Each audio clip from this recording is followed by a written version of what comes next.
following is a special presentation of HBO Sports.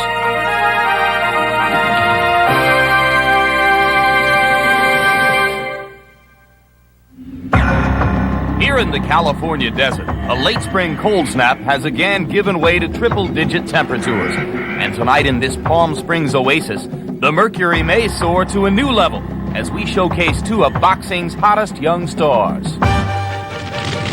First, we'll take a look at the newest of new kids on the block, Terrible Terry Norris, unknown for the better portion of his career despite having won the WBC Super Welterweight Championship.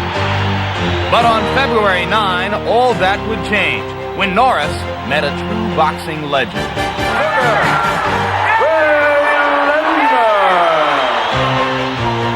On that evening, Father Time would finally catch up with the 34-year-old six-time world champion. And by night's end, the accolades belong to Norris, along with new recognition. Later, the action heats up again as we turn our attention to WBA welterweight champion Meldrick Taylor. Like Norris, Taylor is a stunningly athletic fighter with quick feet, quicker hands, and power to match. Against his most recent opponent, Aaron Davis, he captured his first welterweight belt and gained confidence in a new weight class, erasing any remaining questions from his lone loss to Julio Cesar Chavez. So from the heat of the California desert, we bring you two world title fights. Terry Norris versus Donald Curry, Meldrick Taylor versus Luis Garcia, live from Palm Springs, California.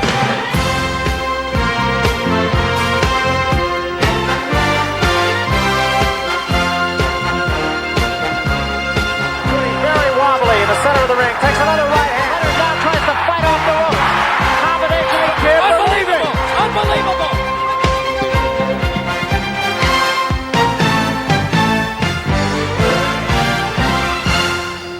Tonight, World Championship Boxing comes to you live from Palm Springs as HBO Sports presents a boxing doubleheader. First, Terry Norris defends his WBC Super Welterweight title against Donald Curry. And then the WBA Welterweight champion Meldrick Taylor takes center stage and puts his title on the line for the first time against undefeated challenger Luis Garcia, both title bouts scheduled for 12 rounds. In the shadow of the San Jacinto Mountains, on the floor of California's Coachella Valley, the temperature has receded to a relatively comfortable 86 degrees. This after earlier temperatures today of 102 at about 2 o'clock this afternoon. Poetically, in a tennis club, with the ring suspended at center court, boxing, with the potential for two brutal battles, comes for the first time to Palm Springs' lap of luxury. And hello again, everybody. I'm Jim Lampley. We welcome you to what could be a very exciting evening of boxing. Later on, you'll see Meldrick Taylor, regarded by many as one of the most dynamic performers in the sport, putting his welterweight championship up for grabs. But first, a look at the man who knocked off Sugar Ray Leonard, Terry Norris. And we turn now for wisdom to our expert commentator, George Foreman. George, here's the situation for Terry Norris. He goes into Madison Square Garden and beats a Sugar Ray Leonard, who is called by the experts a washed-up Sugar Ray. No way that he's anywhere close to his former self. Tonight he fights Donald Curry, of whom many experts will say the same thing, particularly if Norris beats him. Does a fighter like Terry Norris worry about whether he gets credit for his victories? Every great fighter's had to face that same question. Rocky Marciano licking Joe Louis. Was he washed up? No. Joe Louis, a great boxer. And you're going to see in Terry Norris the same instincts, same kind of fighter. In the next 10 years, he may be a history-making fighter. Well, he'll have to make a little bit of history tonight against Donald Curry to maintain the chance for that. And Curry was once regarded as a great fighter, just as Norris has seemed to be a possible one now. Curry's uptight. His wife told me for the first time she's ever seen him get upset at a weigh-in and shout something bad at the opponent. So maybe something's going to happen tonight. Maybe we'll see a throwback to the old Donald Curry. And as Larry Merchant will tell us, Curry serves here not just as an opponent, but also he points the way to what you see as the theme of the evening.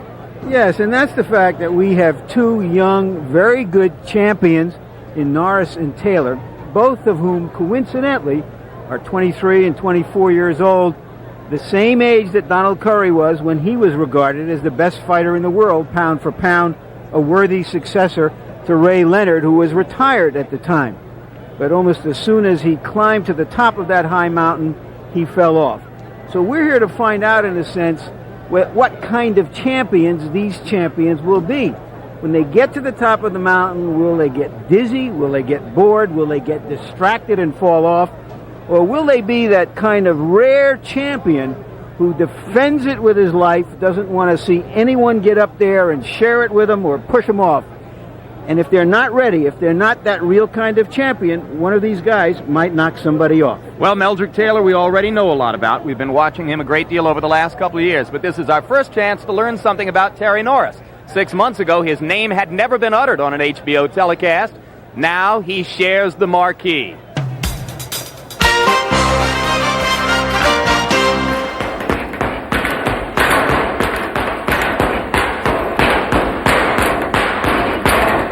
Do you know me?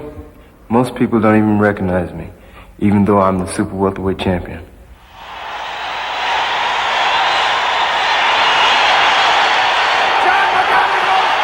And sent Sugar Ray Leonard into permanent retirement. That's why I carry my WBC championship belt. It's good all around the world and gives me the respect I deserve wherever I go.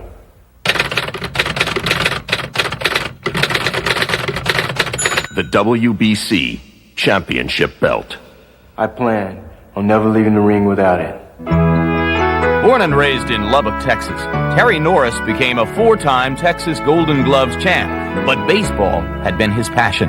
In high school, the outfielder batted .417 and was eyeing a stint in college until a racial incident broke out during a game. When the brawl ended, Norris was standing. 3 opposing players were hospitalized, and the scouts had vanished. With baseball behind him, Terry joined his brother Orlin in California and began boxing full-time. Baseball had become a way of life for me, and, it was real hard for me to throw baseball aside and to become a boxer. But my brother got me up here, and we worked on it together. He knew that I could be, the best, best junior middleweight in the world, best fighter in the world. And he kept pushing me to do this, pushing me to do that, as big brothers would do. And it turned out well. But there have been obstacles along the way. Norris lost one bout by a controversial decision, another for hitting a fighter who was down, and his third defeat came in his first title shot.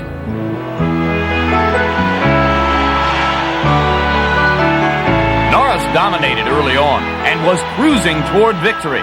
Then he got an unexpected wake-up call.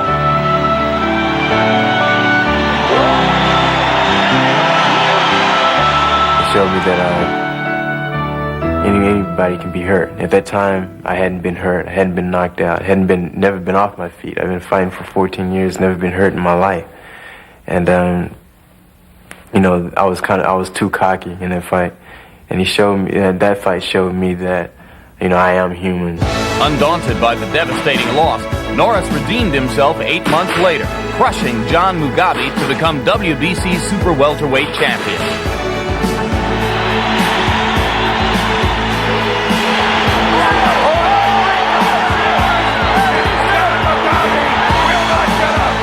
It was a dream come true for the Norris family, especially for Orlin Sr., a club fighter who sacrificed his whole life for the betterment of his sons. I can see where we have come down a long road, and I see that we had made it to the top. We wanted to be world champion, and I saw that they had potential to be world champion. But yeah, I felt great, because that's what we was looking for. A champion now to the boxing world, but a relative unknown to the general public, until Sugar Ray Leonard handpicked Terry Norris for his retirement party. With resounding speed and power, Norris embarrassed his idol for 12 brutal rounds, a victory that catapulted him into the national spotlight. Give it up for Terry Norris.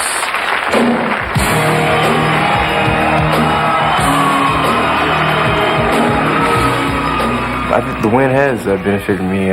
People now recognize me. It's one of the things I box for, to be recognized, to be known. I love I love people, knowing who I am. All that comes together by beating Ray. For the time being, Terry Norris is king of the hill in his division. Tonight we'll see if this shining star continues to rise. Do you know Terry Norris? And we bring you back live to Palm Springs, California, where HBO Sports presents, once again, World Championship Boxing. The first of two main events this evening. Terry Norris defending his WBC 154-pound championship against former two-time world champion Donald Curry. And now at age 29, bent on redemption in a fight that he acknowledges is a crossroads battle for him, here is Donald Curry. Jim, the first time I saw Donald Curry was his 6th or 7th professional fight. I called up a friend who was a boxing fanatic and said, I just saw a $10 million fighter. Well, he was a $2 or $3 million fighter, because somewhere along the way, he just got disinterested or bored. Almost as if he's one of those athletes who had too much imagination to retain his focus. But here he is, scratching and clawing 5 or 6 years later to get back to the top. Well, you heard George Foreman say that there would be something in the air tonight. Donald Curry enters to the familiar Phil Collins strains. The record 33 wins, 4 losses, 24 KOs, but he was 25-0 before he met Lloyd Hunnigan in Atlantic City, and that started the downslide. In the last 12 fights, 8 victories, 4 losses. He's been knocked out 3 times. And here comes a man who will want to knock him out for the 4th time, Terry Norris, who in February made his name by conquering Sugar Ray Leonard in Madison Square Garden. One of the impressive things about Norris, George, I feel, is the fact that he has come back so well from a devastating knockout. A lot of fighters lose their enthusiasm, lose their edge after that happens, and yet he has come back better than he was before that. Made him a greater counterpuncher, I can tell you that. He did get reckless. He thought he could conquer the world and found out that you do have to respect your opponents. You know, a lot of people don't realize that the great Joe Louis was knocked out by Max Mellon. That's right, before he became a champion. Came back to be a lot greater, much greater. Terry Norris enters the ring. Not the world's most impressive record on paper. 3 losses, one of them to a journeyman named Derek Kelly in 1987. There was also a loss by disqualification and the second round knockout at the hands of Julian Jackson in 1989. But he's been dynamite since then, and as you saw earlier, won the championship with a first round destruction of John the Beast Mugabe.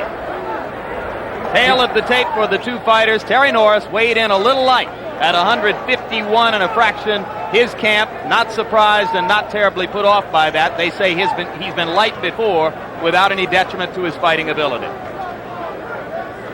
Take a look at our punch stats, which gives you a sort of a snapshot of how they fight. And for what it's worth, Norris seems to be more active, but Curry has always been a very accurate puncher.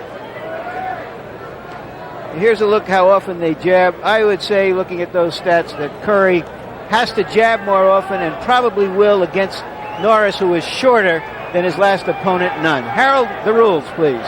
Jim, the rules of our first fight tonight are those of the World Boxing Council. 3 judges will score the fight on a 10-point must system. There is no standing 8 count, no 3 knockdown rule, and you can only be saved by the bell in the last round only. Jim? All right, Harold, let's go up to the ring announcer, Jimmy Lennon Jr., for the pre-fight introductions. Ladies and gentlemen in attendance and sports fans joining us around the world, we welcome you to the beautiful Radisson Palm Springs Resort as Al Goosen Promotions, Main Events Monitor, and Budweiser, the undisputed king of beers, present a 10-goose boxing event.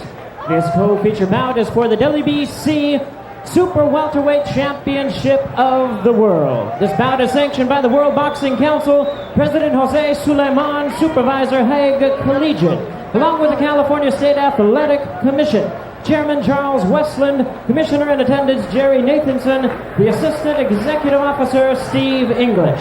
Presenting the officials as appointed. Physicians at ringside, Dr. Robert Carnes, Dr. Howard Baer. Timekeepers at the bell, also keeping count of the knockdowns, John Lichty and Willie Ariola. Judging at ringside, we have from New York, Carol Castellano. From Puerto Rico, Miguel Donate. and from Mexico, Jose Juan Guerra. And introducing the referee in charge, he'll be working his 80th world title bout, Chuck Hassett. All right, fans, here we go. This is it, the bout you've all been waiting for. Our co-main event of the evening, 12 rounds of boxing for the WBC Super Welterweight Championship of the World.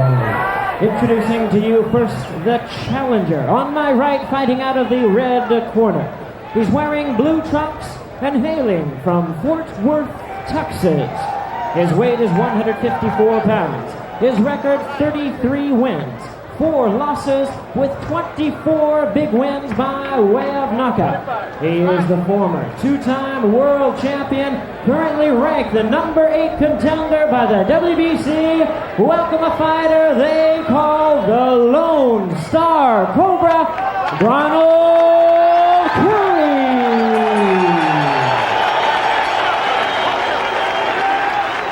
And his opponent across the ring. On my left, fighting out of the blue corner, is the defending world champion.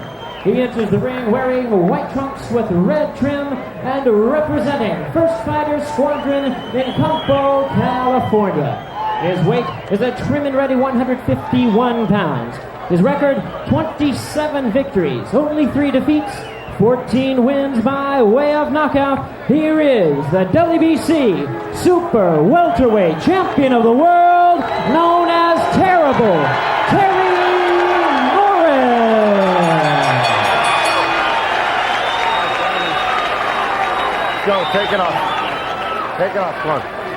All right, chief seconds only. Chief seconds. Okay. Gentlemen, you had your instructions in the dressing room. Are there any questions? Any questions? Okay, mouthpiece. Take your mouthpiece on. Paul, you got his mouthpiece? You got yours in? Okay. Shake hands. Good luck.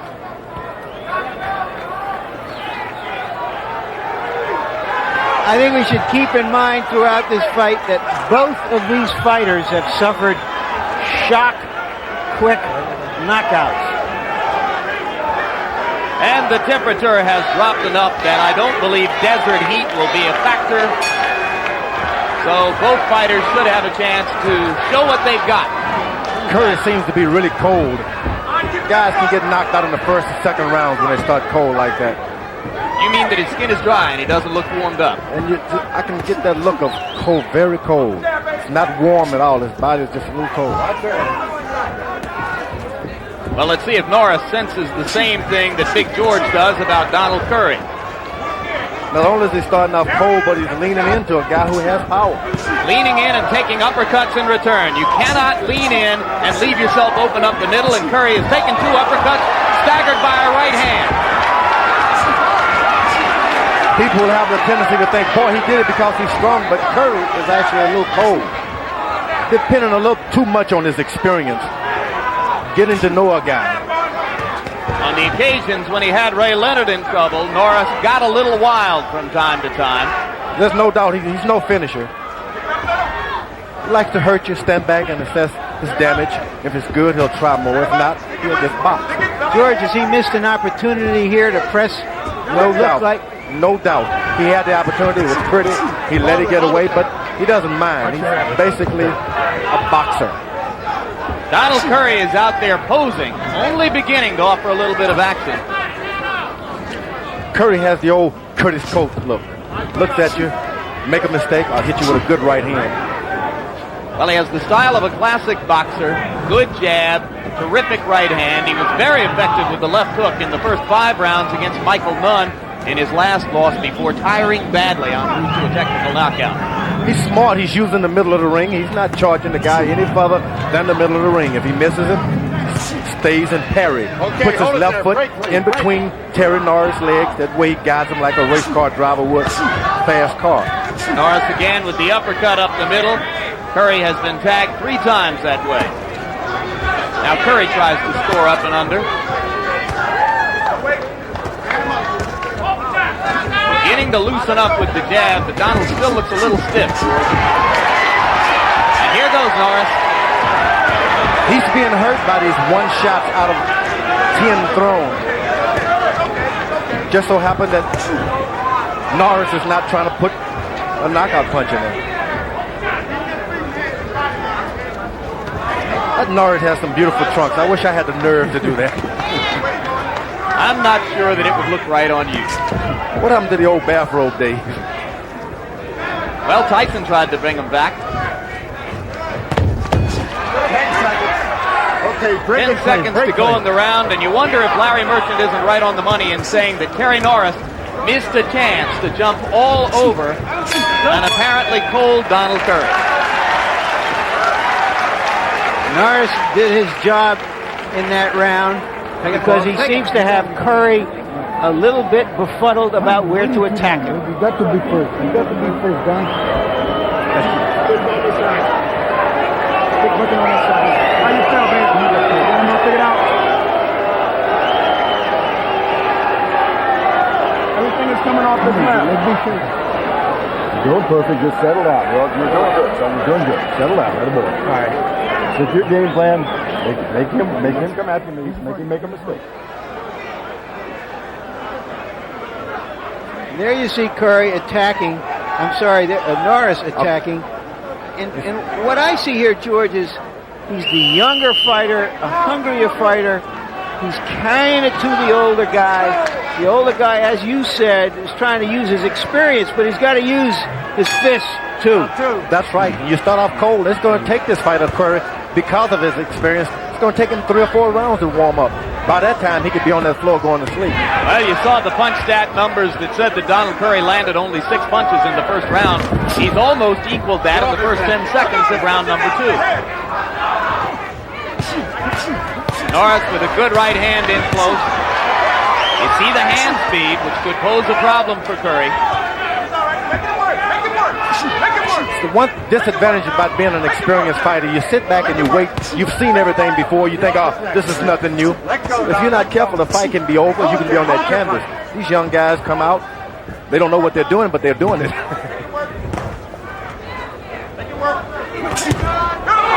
That was a good left hook. Counter by Curry. If he gets the left hook going, then that could change things a little bit. Well, you had the experience of meeting a younger, very zealous champion yourself recently, so you know a little bit of what that's like. I'm telling you, what you got to do with the young fighters, you got to presume, hey, I'm young today myself, and you got to jump out on them and make them decide, hey, what's wrong with this old guy? Now, an interesting thing is happening here in round 2 as Curry begins to open up a little bit. Norris is becoming more effective as well, and maybe the story of round 1 is that Terry Norris is really more comfortable countering than he is forcing the action himself. That's true. Good right hand, left hook combination by Curry. If you ask me, he would be better if he would make the kid bring the fight to him. Now as Curry comes forward, Norris gets a chance to counter both inside and as they step away from each other.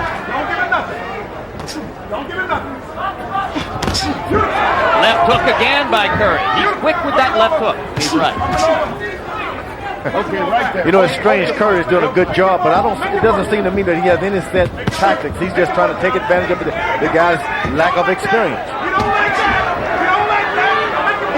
He hits him with a right hand, and automatically Terry Norris punches go off. Terry Norris has been fighting since he's 8 years old. I don't know how he can wonder about his lack of experience. He's had a lot of fights as an amateur and a good many as a pro at his age. But you know, the welterweights and the middleweights are the best fighting divisions there are. They throw hard punches, they move. That's exciting boxing. Good left uppercut by Terry Norris. You're looking at 2 fighters, both of whom want to counter, and the exchanges heat up. Hands are free. Work it out. Work it out. Work it out. The greatest fighters ever were in the welterweight and middleweight classes. So that's why you need a lot of experience just to survive in there. Make him run faster now. Pick it up on him. Hold it there.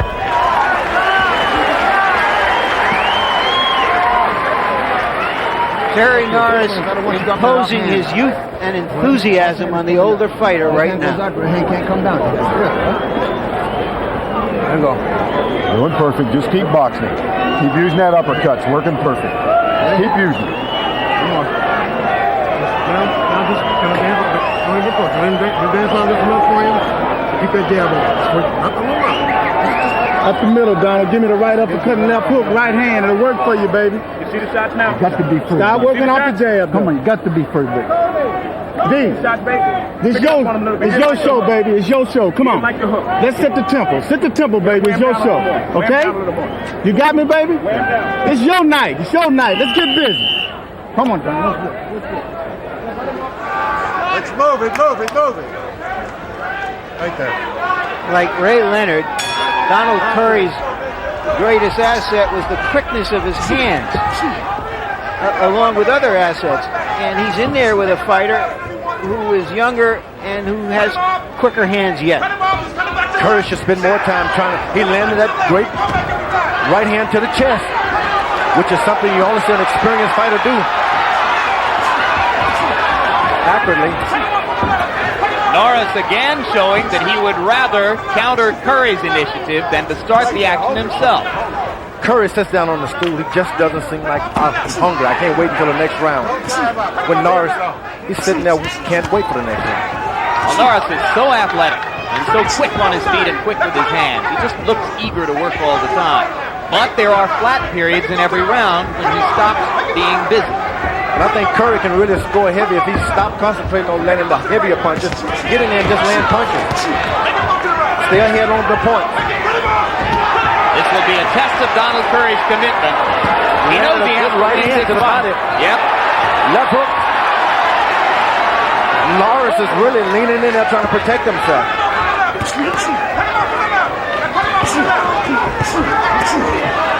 Norris hurt. Hold it there. Norris hurt Curry with a good right hand, overhand right. Whoa.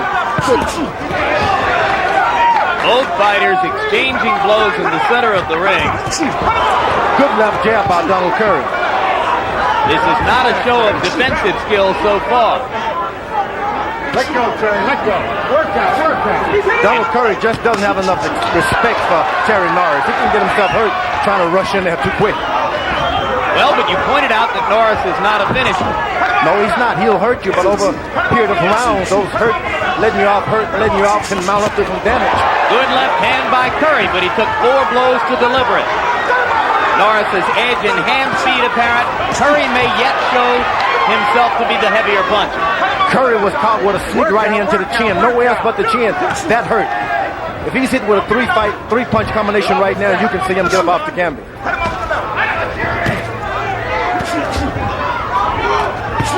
Again, both fighters trading punches at close quarters.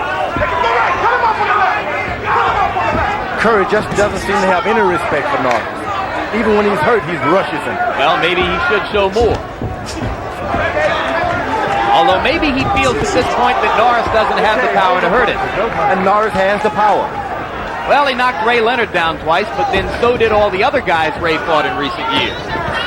Watch your head. Off his head. I think that Donald Curry's got a lot of fight left in him.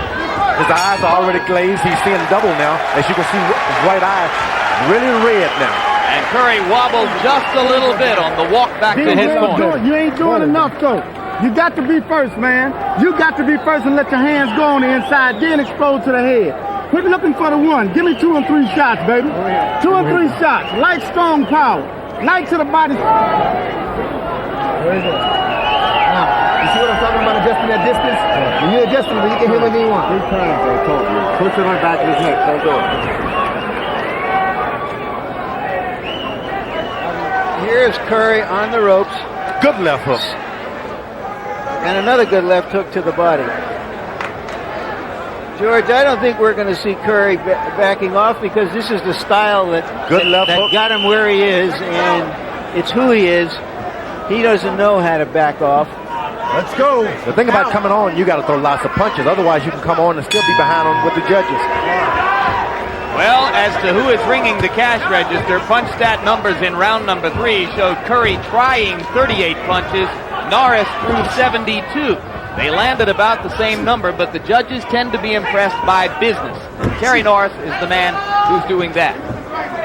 Curry's trying to throw a hard jab. He's going to run into a right hand if he's not careful, and a hard right hand. He should just be throwing them quick. Win the point. Right and left of the head by Norris there. And now 4 straight jabs. Boom, boom, boom, boom. Curry comes back with one of his own to the chest. Curry actually cuts the ring off. Norris doesn't have much of a jab, but he has other things to go along with. When you say not much of a jab. No, it doesn't turn all the way over. A good jab, the palm is facing the canvas when it goes out there. Curry getting the best of things on the ropes. Norris allowing him to wail away, and now he steps away. Just missing with the long right hand was Terry Norris. Norris is finding out what it feels to be hit by a true good puncher now, but also he retaliates with body punches, which can hurt Curry in the latter round. Well, and as Terry begins to try to load that right hand, George, you wonder if Curry will come with the left hook, as he just did. He steps back just enough. I think if he had been a little warm in the first round, he could have been doing a lot better now. But the punches that he took early on sort of evaluate his power to come on a little later.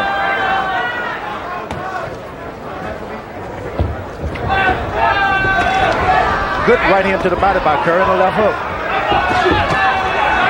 Norris with another of his flat periods. Allows Curry to set himself up for body punching, and now Terry punches his way off the ropes. Curry's trying to get that one straight right hand in, and this Norris is just a little too quick for that at this point. He's just going to have to wait for that maybe in the 7th or 8th round. But right now, he should be piling up points. He's going to get hurt trying to sneak that right hand in there. Between rounds, we will talk to WBA welterweight champion Meldrick Taylor in his dressing room. A little flow of blood now from the nostril of Donald Curry. And Norris tries to work to the body. That's that right hand. He's curving it though because the guy moves just as he gets to start the right hand.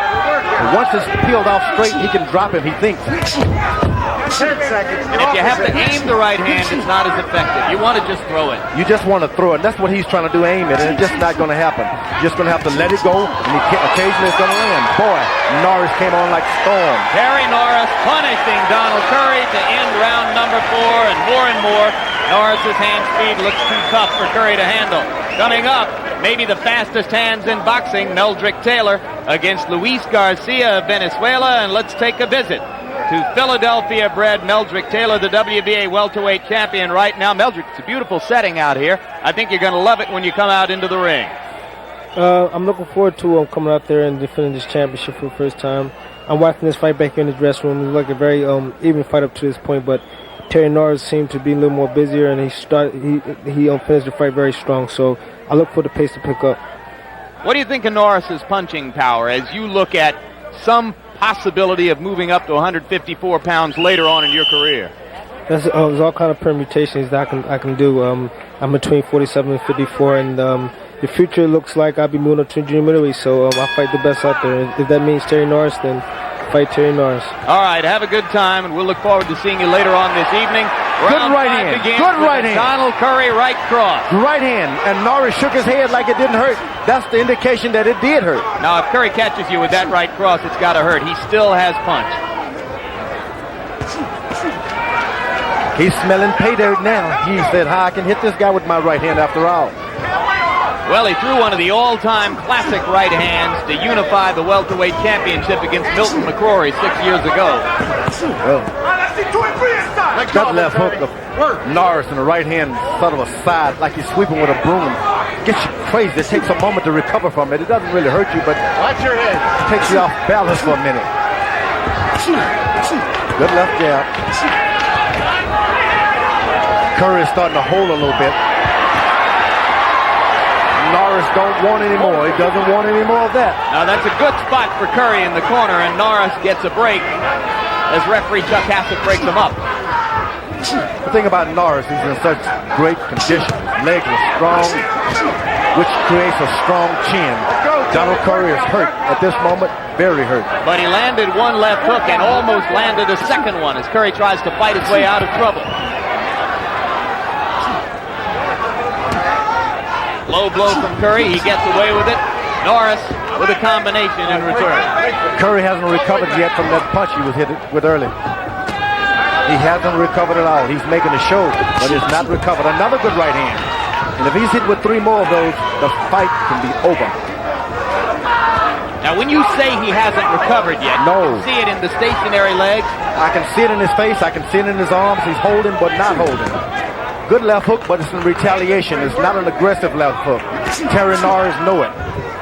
He's going to keep hitting it, and if he can get 3 shots, Curry is on the canvas. Norris got away with one right hand as they moved apart, and now Norris talking to Curry, and Curry comes with the left hook. He's playing with the wrong kind of guy. True Cobra.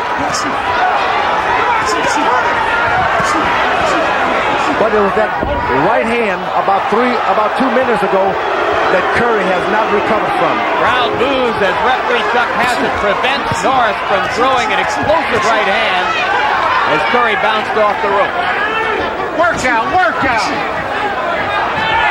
This is when you make that decision. Do I want it? Do I really want to be champ again? Do I want it? Curry is asking himself that question right now. Does he want it? Ducked under the right hand, and still Terry Norris is trying to load up a knockout punch. Will he leave himself vulnerable by doing so, or will he continue to increase his dominance of the fight? Curry right now, nobody can see it, but he's barely holding on. Norris know it. He's just not a finisher. All right. Come on, Chuck, watch his head. Watch his head. Deep ones in. You're not warning him. Give me a towel. Give me a towel. Here, more deep. Get the legs right. Good. Come on. Still a little difficult to hit. On the inside, down to the right uppercut, left hook will work for you. Add the short right hand, too. All right, Harold Letterman, our official HBO scorer. Let's bring you in to see how you've got the fight so far. Jim, 50-45, 5 rounds to nothing, Terry Norris. He's just too busy. He's landing shots from every angle. He's coming up, coming over. He's completely dominating this by just landing too many and being too busy. Let's go. Out of the ring. Larry, do you agree? I can't disagree. Terry Norris is the Desert Storm of this fight. Now, if we can come up with a proper analogy for Donald Curry, we will be poetically intact. Donald Curry has painted himself into a corner now. He wants a knockout. It's not going to happen. You're fighting a guy who's accustomed to going the distance, and who doesn't mind going the distance. Well, but he's also a guy who was flattened by one solid right hand at the hands of Julian Jackson.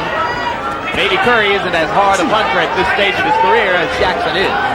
You're talking about a guy who's been all on the Arsenio Hall show, signing autographs. It's not going to be the one right hand to drop him. Right now you're looking good, George, because right now Norris appears to have Curry in trouble again. You're saying he's too keyed up, he's too into being champion to allow himself, even if he gets hit with a great punch, to blow it. That's right. There's an old saying, once you get hit really hard with a good right hand, 3 doors open up, and good doors, and there's sometimes some little guys telling you, come to this door, come to this door. And if you're hungry, one door say, hey, you better not come in here.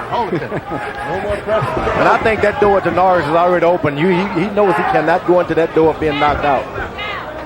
He wants to go back on television. Well, if you go on Arsenio's show as a boxing champion, he treats you right. I've never been on there, but I heard backstage they got good food. Norris with a good right hand by Donald Curry that time. Yep. Norris is hurt. He's hurt! He's hurt! He's hurt! He's hurt, Donald! Yeah, Norris is shaking his head. That's a telltale sign. Curry would just throw that right hand and not trying to wait and throw it. Come on, now, let's turn it back shot. When you're in good shape like Norris, even though you get hurt, sometimes you recover so quick. Good left hook by Norris.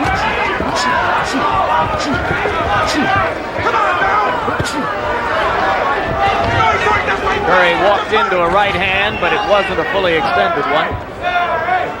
Work out. Curry has got to find a way to make this guy respect him. Right now he's showing total disrespect for Donald Curry. But there is blood coming out Good of right hand by Curry. mouth. Yep, Curry has landed a left hook and a right hand. He's still got some socket. He's taking a lot, but he's giving some. Norris just doesn't respect him. Okay, hold on. Pick it up now. Pick it up again. Let's see if the blood in his mouth will make him respect Curry a little bit more. Double left hook. And the Norris was hurt. Norris is stunned. Tries to fight his way back. That's the most effective sequence in the fight for Donald Curry, aside from the right hand. Oh, and what a finisher by Terry Norris. Boy, Curry could have been on the Arsenio Hall show that time. Or to keep in mind that at this stage of the fight, Curry was ahead of Michael Nunn. That's right. Watch it out right there. But he began to tire very badly after this. Absolutely perfect, Bubba. Absolutely perfect. What round is this? Deep breath. We're all right, Doc. That's all right. Get some water. Come on. Get a second game, baby. Get up. Second game. Okay? Absolutely perfect. Shoot them punches. Shoot them punches. Let's take a look and see in what was Curry's best round and some best exchanges. That's early in the round. That double left hook. And later in the round, he came back with those two big left hooks. Boom. Seconds out. And yet, Michael Nunn said the punch that he was hurt hardest from Curry was a right hand. So let's not discount that right hand as the fight goes on. The thing that went unnoticed is after Curry landed the double left hook, he went behind to a nice body shot almost in the kidneys. That has damaging hurt. Once again, Curry begins the round with an assault and an effective one. Norris covering up.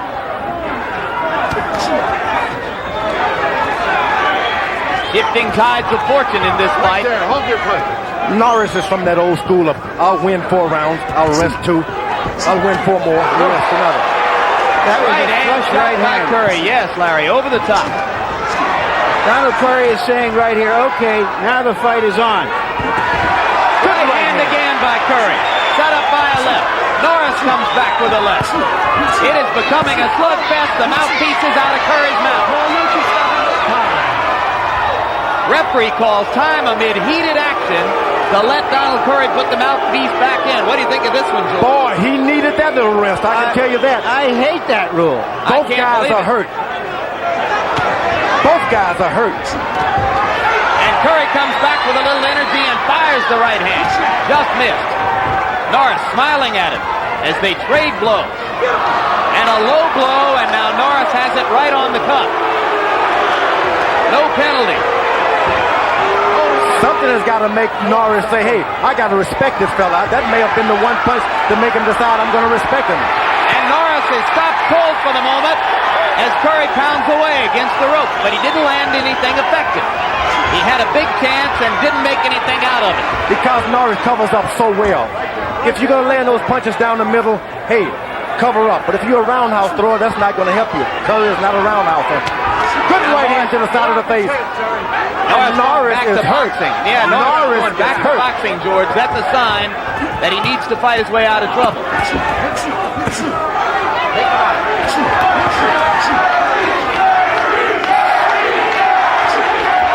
Crowd starting to chant, Curry, Curry, Curry. He's winning them over. Curry no longer has any strength in his leg. Championship box. No longer has any strength in his leg. Referee told both fighters to quit grabbing and holding each other. They're wailing away. Boy, when someone put their elbow behind your neck at this point of a fight, it just tears you up. Solid right hand by Terry Norris. Curry jolted in the center of the ring. Curry's doing a fine job, but his legs just can't keep him up if the fight continues like that. Left hand just missed by Curry. Norris coming back with a combination. Reminiscent of round 7 between Foreman and Holyfield. I don't remember. A slip. You can call it a slip if you want. Oh, they're going to call it a knockdown.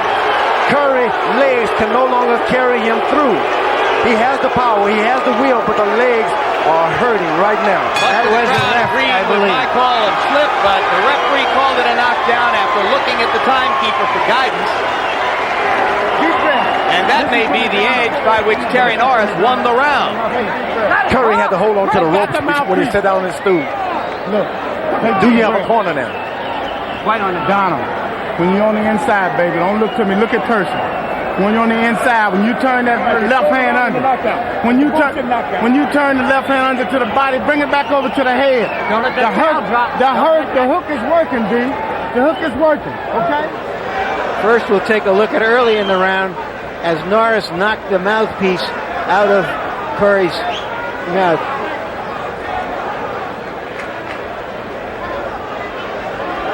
Curry showing absolutely no respect. Norris showing no respect. Now let's see. Take a look at the knockdown.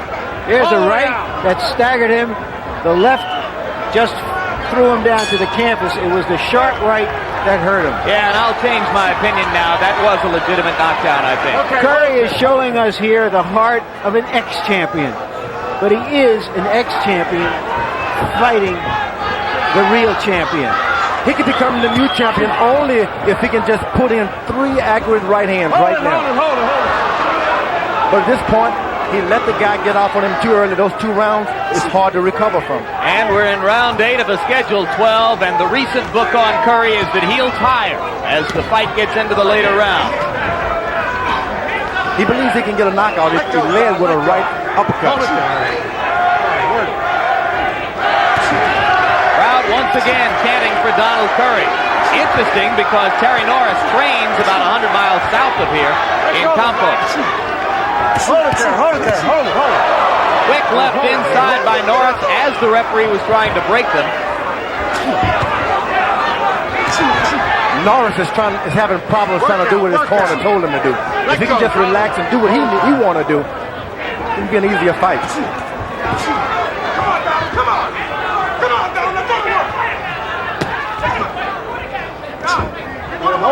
Curry holding on now. Norris breaks free.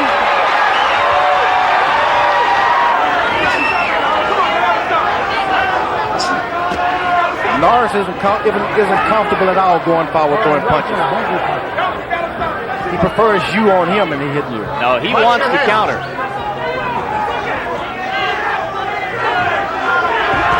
Curry's trying to get that one right hand in. Even when he lands a good left hook, that's not what he wants. You know, tired or not, it's amazing how much quicker Donald Curry is with his hands now than he was in the first 3 rounds. He's warmed up. Now he's starting to lean over the young fella's neck. He was smart. He dropped to his knees because it takes less out of you when you just go all the way down. Well, we're losing a little bit here because this particular referee, for the first time in my memory, refused to wear a wireless microphone. Almost all other referees have worn them for us. And Norris nodded to Curry as if to say, now that was a good combination. But he comes back with some hard punches of his own here. Good left hook. Good right hand by Curry. Good left hook on Norris. They are both wobbly, but Curry is the one who's in danger of going down. Let's see if Norris can finish. Left to the body. Curry has a cut. Curry has a cut. 5, 6. Curry is a beaten fighter. He's not getting up. 9, 10, we're out. In a slugfest with pitched action on both sides, Terry Norris proves that he can finish.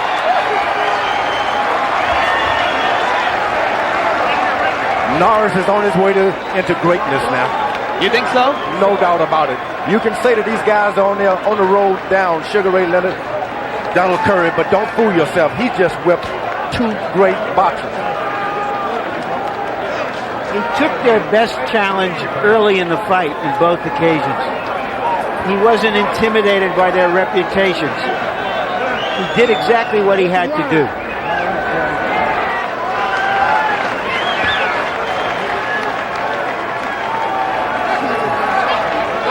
And here's another look. There was a left hook that hurt Curry, but he keeps coming back, landed something of his own, but you can see now how tired he is earlier in the round. Now let's take a look at the knockdown. Good right hand. Right on the temple. Boy, he knocks him down, hits him one for the road.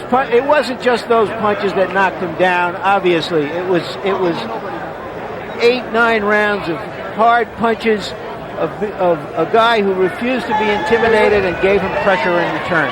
And indeed, there was a sequence of about 6 or 7 punches before those 3 that set up the finish. What impressed me, George, is that in getting ready to set up the finish, he went to the body to set up these 3 right hands to the head. And that sweeping right hand, anyone catches you with a punch like that with the muscles that Terry Norris has, it's bye-bye, baby. All right, let's go up to ring announcer Jimmy Lennon with the officials on the decision. Jimmy? Ladies and gentlemen, we have the time. 2 minutes, 53 seconds in round number 8.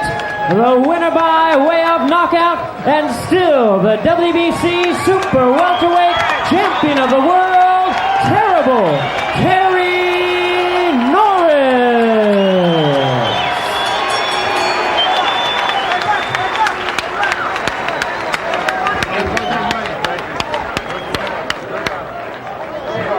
As the sun sets into Coachella Valley, Palm Springs, final punch stat numbers, you can see that Norris was the busier fighter. Curry, with his technicianship, was accurate, particularly in the later rounds of the bout. And they both landed a lot of heavy blows, George. Too many heavy blows for Curry in the first 2 rounds. Just too many to recover from. Let's go to Larry Merchant with the winner. Terry Norris, what kind of challenge did Donald Curry really pose for you? Well, Donald came in the best shape possible. Can't take anything away from him. He was ready. Did he ever hurt you? Yeah, he shook me up. He shook me up. I know one time he shook me up pretty good. He caught me with that good left hook. But I had been watching him, watching his tape, and he caught me with it. He caught me lagging around, and caught me with a good shot. You were more aggressive in this fight than we would have anticipated against an aggressive fighter. Why? Well, I tried to really come out and take it to Donald Curry, which got out of my game plan. I should have stuck and moved. I would have got this cut in mine if I had it. But all right, we're going to take a look at the knockdown just as soon as we can roll the tape. You describe it for us. Well, I was setting Donald Curry up all along for the right hand. Right there, I started talking to him, taking his concentration away, started laying some good shots on him. And I caught him, took him out. But it was a knockdown of attrition because you hit him with a lot of punches, didn't you? Yeah, a lot of punches. It was a lot of combinations throughout the fight. I was landing good shots on him. Everybody thought he was landing good shots on me, but I was rolling, blocking a lot of them. He wasn't catching me with some. What is the future for Terry Norris now? You come in at 151. If a Taylor doesn't want to come up to fight you or any other welterweight, will you go up to the big middleweights? Well, right now I'm not looking to go up to middleweight. I'm stay around junior middleweight. My weight is fine, so only when my body tells me to move up, that's when I'll move up. But right now I'm not moving up. Meldrick Taylor, if he comes up, then maybe we'll do battle. All right. Thank you very much, Terry Norris. Great fight. Back to you, Jim. And All George. right, thanks a lot, Larry. George, you say that Terry Norris shows with this performance that he's on the verge of greatness, that he's achieved greatness. Doesn't he have to learn to protect himself a little better? There's no doubt. He's overconfident. He's young right now. He deserves a few mistakes. That overconfidence with great fighters, he'll learn in the latter rounds, but in the latter days. But this is going to be one great one. He fights in a division where there is not a lot of likely opposition on the landscape. You have to wonder if he stays at 154 pounds and people like Meldrick Taylor stay down at welterweight, 147, who is Terry Norris going to fight in the next 2 or 3 years? Does he run the risk of not getting the kind of challenge that can keep him improving? I'll tell you one thing. Never think that the division is not loaded with talent. That's when you start looking for a knockout yourself. They are there, and they'll come up sooner or later on HBO. Or perhaps he'll go up to middleweight, and we'll learn whether he can carry 160 pounds. Interestingly, he fought tonight at about 3 pounds under 150. I'll tell you what, it's the most exciting fight I've seen in a long time. Donald Curry proved, hey, I'm brave, if nothing else. You were excited at Camacho Haugen 2 weeks ago, George, so let's say it's the most exciting fight you've seen in 2 weeks. Second most exciting fight. Meanwhile, Larry, your final comments on a fighter whom George now says is on the verge of greatness. Well, that remains to be seen. I think greatness is over a career. But what he did show was, this is my title, and if you're going to have to win it, you're going to really have to fight me.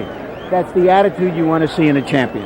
All right, let's get ready to take another look at a champion. With Terry Norris now having shown his stuff, we get ready to prime ourselves for the second main event of the evening in Palm Springs. Over a century ago, California played host to the Great American Gold Rush. Men and their families traveling here from all over the world for a common purpose, to strike it rich. Well, there's no more digging in dirt here, but the wealth is still apparent in many of California's cities. Palm Springs is one of them. Here, the signs of the good life are unmistakable. And tonight, Meldrick Taylor travels to the California desert with one goal in mind, to dispose of Luis Garcia. With a victory, Taylor can look forward to a gold rush of his own. 2 major fights with big-ticket expectations.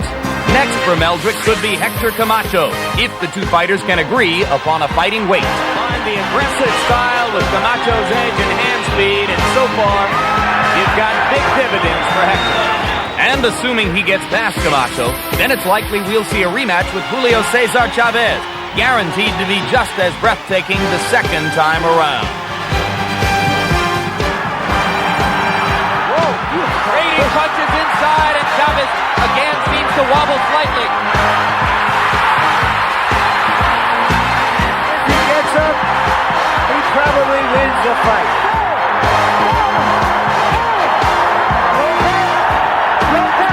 Unbelievable! Richard Steele stopped the fight with 2 seconds to go. Meldrick Taylor and the boxing world look forward to Chavez and Camacho, but they exist only if Taylor takes care of business tonight.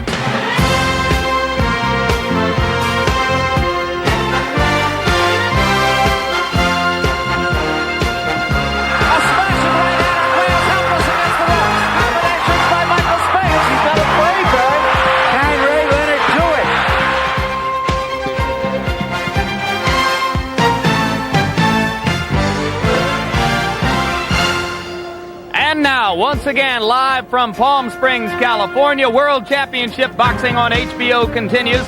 The 12-round welterweight championship fight between champion Meldrick Taylor and the #1 contender in the eyes of the World Boxing Association, undefeated Luis Garcia of Venezuela.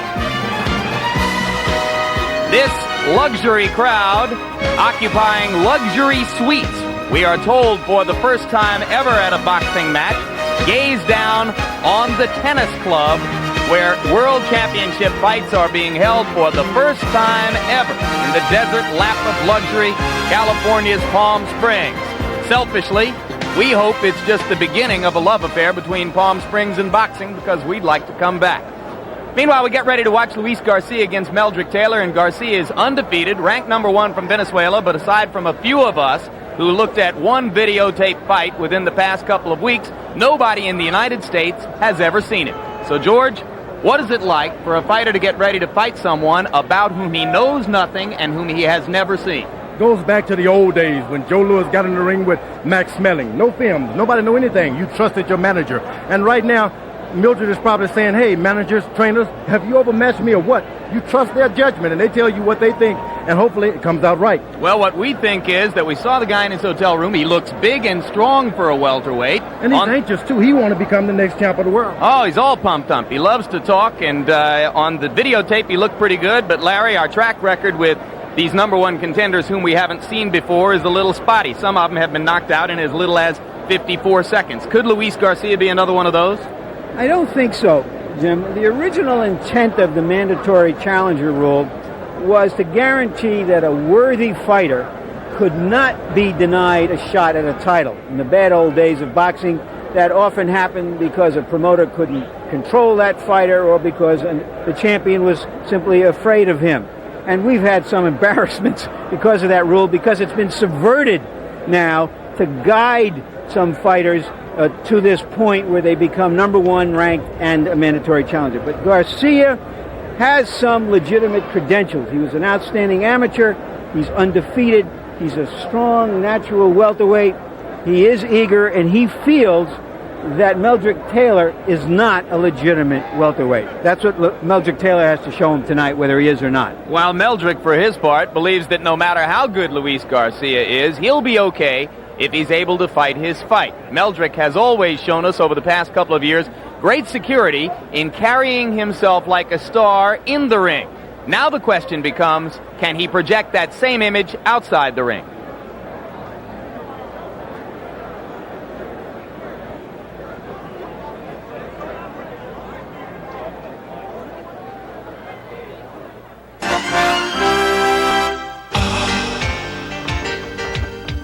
No one questions Meldrick Taylor's capability with his fists. His exciting brand of offensive boxing appeals to purists and casual fans alike.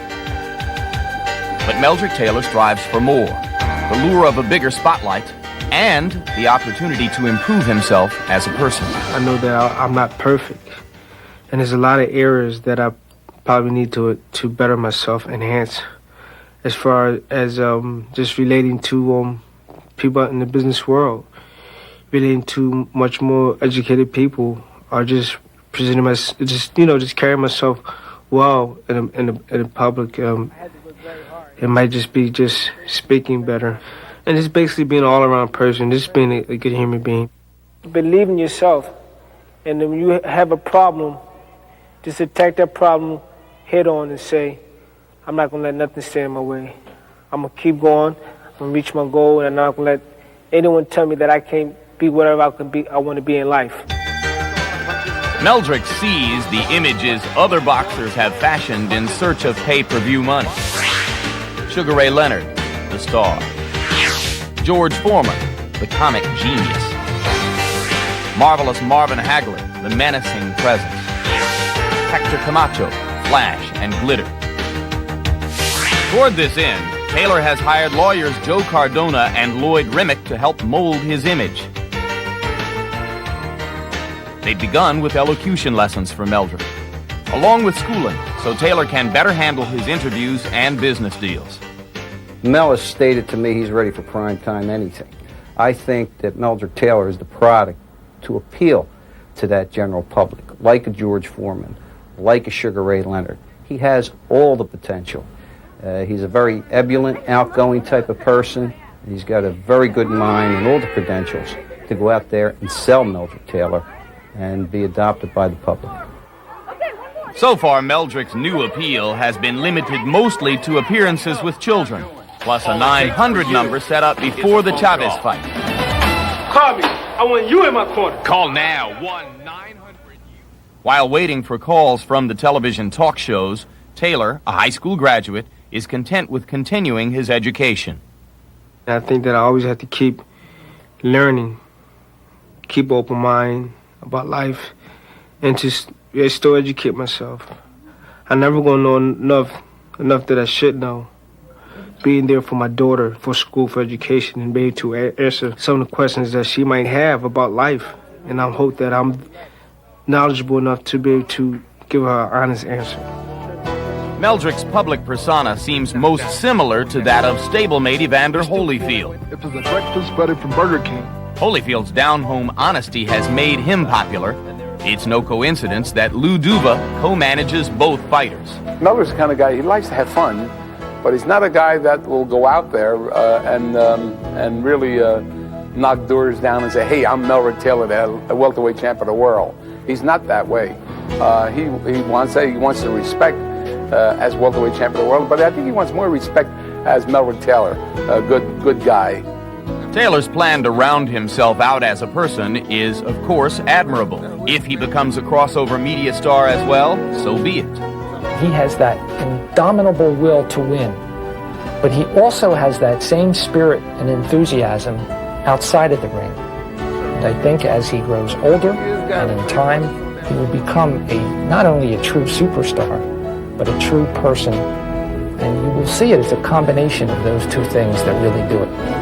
It's an advantage that only very few have in this world. Meldrick Taylor may not yet be the ideal pay-per-view circus sideshow, but he shows that an honest boxer and a real person can be held in high esteem. And now we bring you back live to ringside where the WBA World Welterweight Championship belt goes up for grabs as Meldrick Taylor prepares to defend it for the first time against Luis Garcia. Taylor winning the championship January 19 in Atlantic City against New Yorker Aaron Davis, who was regarded as a bigger and stronger welterweight than Meldrick. And now here's another one who is bigger and stronger in appearance than Taylor, the number 1 ranked contender, Luis Garcia of Venezuela. Garcia saw Taylor when they were both amateurs as a featherweight. So it's clear why he can't believe that he is a legitimate welterweight. And he's leaning on that and using that as fuel to give him the energy to try to press Taylor in this fight in the hopes he can wear him down. And just to amplify that point, of course, Meldrick at age 17 was, when he won his Olympic gold medal in 1984, the youngest ever to do it. So Garcia probably saw him as a 15 or 16-year-old amateur. It's been a long time. Meldrick has some big shoulders, I tell you. Luis Garcia has big shoulders for a welterweight. 21 wins, no losses, 17 KOs. The 17 knockouts have come in his last 19 fights. The first 2 were decisions. He is a capable fighter at the peak of confidence, trying to come up to this challenge of his life, and he could be dangerous. Looked very fluid on the one videotape that we saw. A conventional fighter who likes to set things up with the jab and tries to land the right cross as his money punch. And here comes Meldrick Taylor. Come on, let's go. Come on, let's go. Familiar figure of Lou Duba, the pepper pot, making noise and wreaking havoc in front of Taylor as he makes his way through the crowd.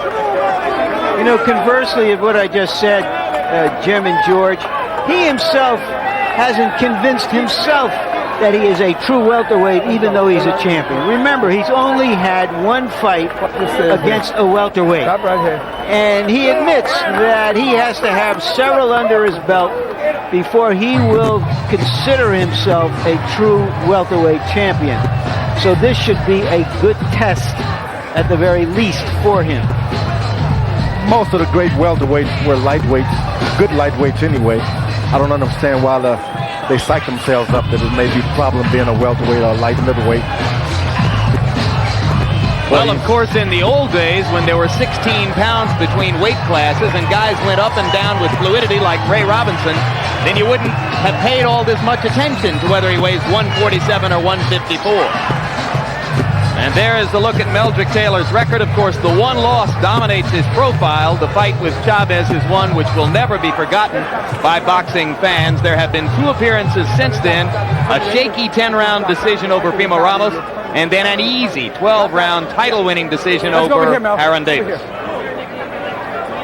Tail of the tape, and you will see that Meldrick Taylor gives up very little except for 2.5 inches of height. At 3 years, the younger fighter, and with 3 inches less reach, he's just a little bit smaller than Luis Garcia. And in their last fights, you see that their punch stat numbers are virtually identical. And there you see the same thing with their jabs, but Taylor has fought stiffer opposition. Harold, the rules, please. Larry, in our second fight of the night, the rules are those of the World Boxing Association. 3 judges will score the fight on a 10-point must system. No standing 8 count, but the 3 knockdown rule is in effect, and you can only be saved by the bell in the last round only. And it's time to visit Jimmy Lennon Jr. for the official introductions. Ladies and gentlemen, it's time for our second main event of the evening as Al Goosen Promotions and Main Event Monitor, in association with the King of Beers, Budweiser, present a 10 Goose boxing event, the WBA Welterweight Championship of the World.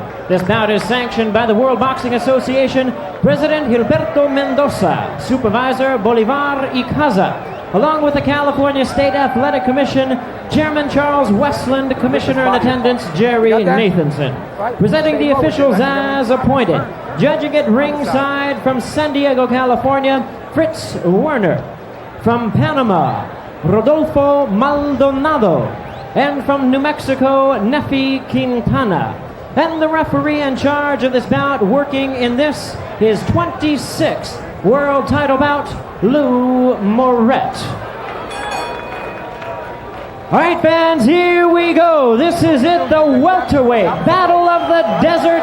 Our co-main event scheduled for 12 rounds, the WBA welterweight championship of the world. Introducing to you first on my right, fighting out of the red corner, is the challenger. Entering the ring wearing black trunks with red trim, coming all the way from Caracas, Venezuela. His weight 146 3/4 pounds. His outstanding record of 21 victories, no defeats, 17 wins by way of knockout. He is ranked the #1 welterweight contender by the WBA, introducing the undefeated Luis Gabriel Garcia.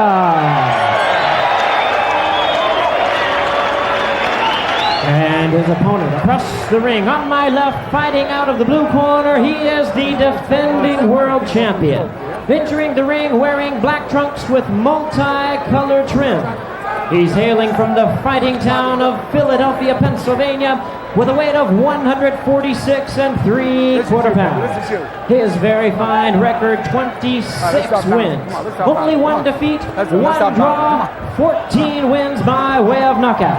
He is the former Olympic gold medalist, the former junior welterweight world champion, the current WBA welterweight champion of the world, Meldrick TNT Taylor.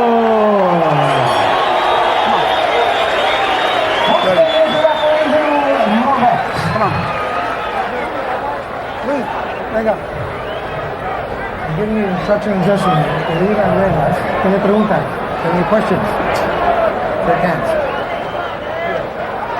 The first issue in this fight is how Garcia handles the quick hands of Meldrick Taylor. Taylor has the fastest hands in the West or the East, and Garcia must show that he can deal with that somehow. Boy, you got this great height advantage. The arms almost down to his knees. That can present a problem to, I don't care how fast your hands are, it can present a problem. You're about to look at two very athletic fighters. Both of them move well with their feet.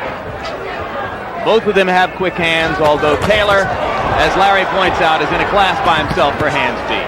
Meldrick with a right to the body.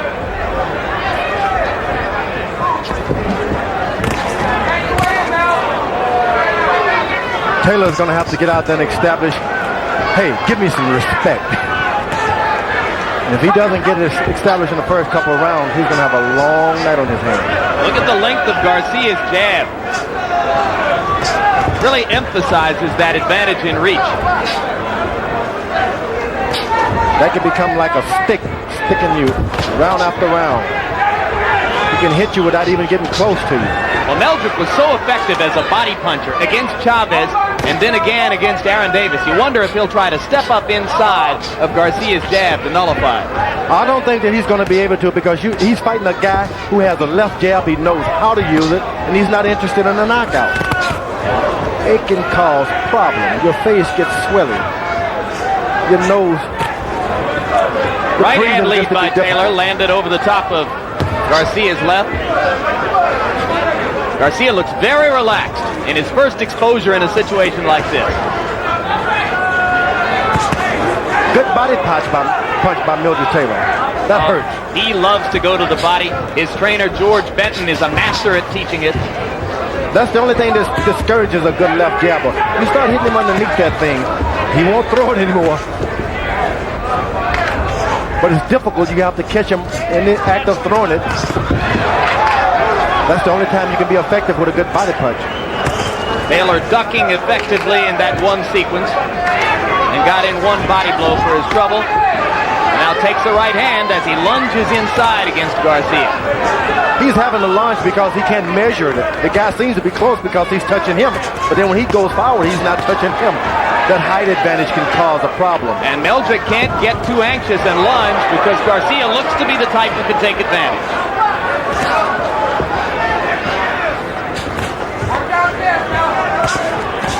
Garcia loves being exposed to all the celebrities. Told me he's hungry. He want to come back again. That left jab can cause Taylor to really lose his breathing by tapping him on the tip of his nose over and over and over. Well, Meldrick has gotten a little wild in the last minute. Has lunged in ungainly fashion twice, swung roundhouse fashion one time and missed wildly. Garcia is the more collected and cooler customer right now. He's cool as a cucumber. They should have had Meldrick Taylor boxing with a light heavyweight. There's no doubt about it. Two solid jabs from Taylor now. And a good exchange after the bell. Boy, that's when you fight a champion. You never know. We go to Garcia's corner with our interpreter, Ruben Castillo. Lo que se habló, la vaselina cerrada.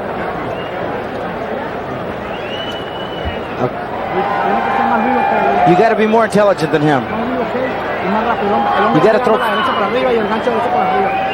throw your right hand over the top and throw your left hook. No lo dejemos que se acerque, se está lanzando arriba de ti. Siempre usa los pasos. The jab going, Mel, because the jab is saving you. He can't get the right hand to go as quick as he wants it. Right? Now, don't fire so many long punches at him. Wait till you get close. And let your jab get you close. Right? Here's the exchange at the end of the bell when Taylor made his best statement of the round. It was that the initial left jab that caused Taylor to want to do that. Larry, you think the trunks might be bothering Meldrick Taylor? I don't know. It's a peculiar thing. It looks like he has some kind of outside supporter. He keeps pushing it down. I don't know if it's the trunks or the supporter under the trunks. He keeps look at that. Almost after every exchange, he pushes them down. Poorly designed trunks. Got a little piece under there that seemed to pull the trunks down. There's no fight. Good lead right hand. Garcia landing, and now Taylor lands a vicious left hook in return. Taylor's trying to establish and get some respect. It's going to be hard because that left jab, no matter what he does, that left jab seems to come right back. Taylor wild and off balance again, George. He is lunging in, looks very anxious. And Garcia has landed a couple of solid blows in instances where Meldrick was just out over his feet too far. This is a time when a shorter fighter has to get in there and win this fight on points the first 5 rounds. Don't matter about looking pretty. Just win that fight. Then wait on him to come after you in the next couple of rounds.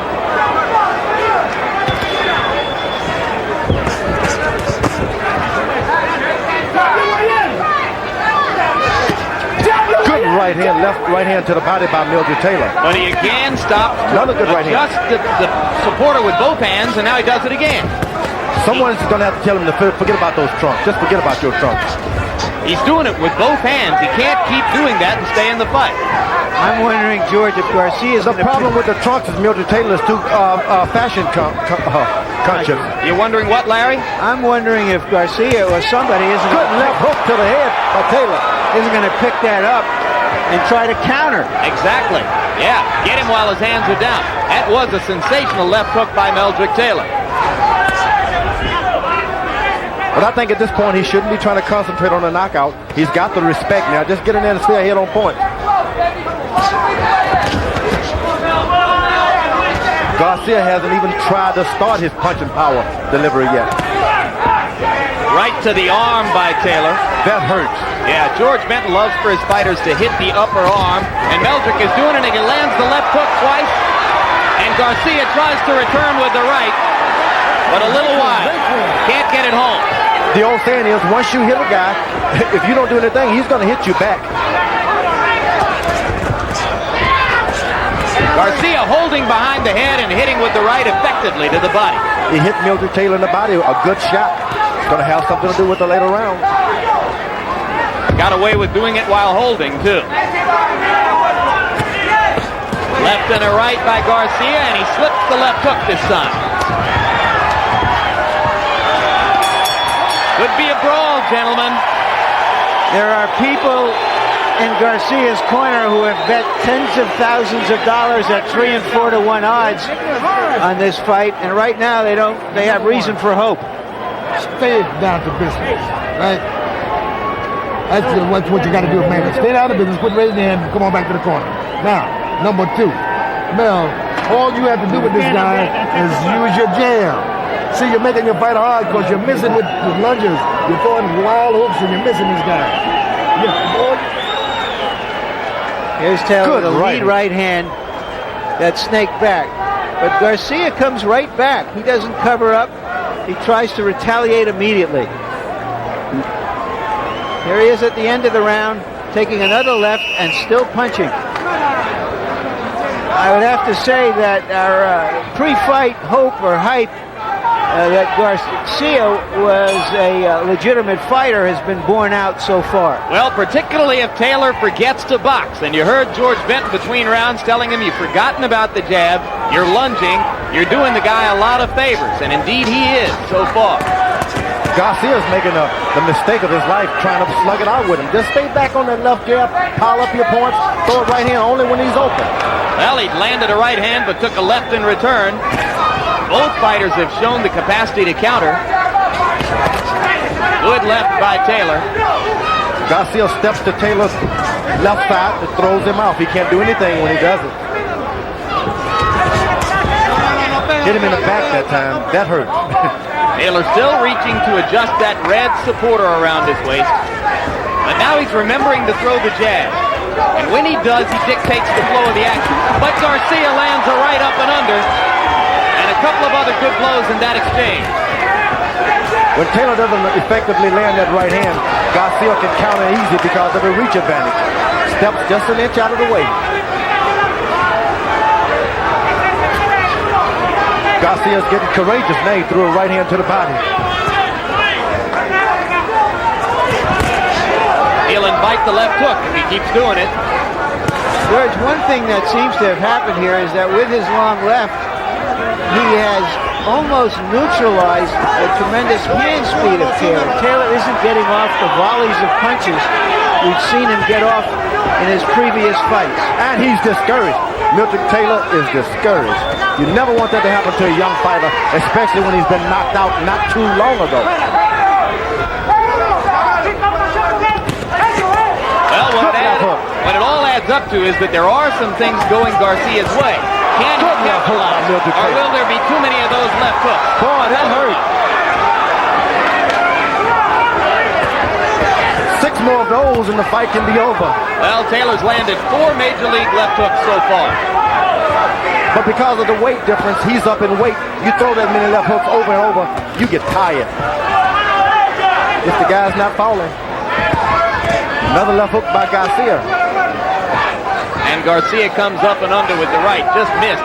Garcia's corner wants him to wait for Meldrick to come in and then throw the uppercut. Come up and under. He's trying to get it started, but Meldrick Taylor is just so quick and courageous. Another left hook by Taylor lands right on the button. Garcia just drops the right too much. A couple more of those left hooks and we can see a cut early in this fight. Garcia is getting hit in the same spot over and over. Got a chance of being cut. He's going to have to bring the right hand up if he's going to defend against the left hook. He's too late with it all the time. Meldrick Taylor has the respect he needed earlier. He has it now, but can he maintain it?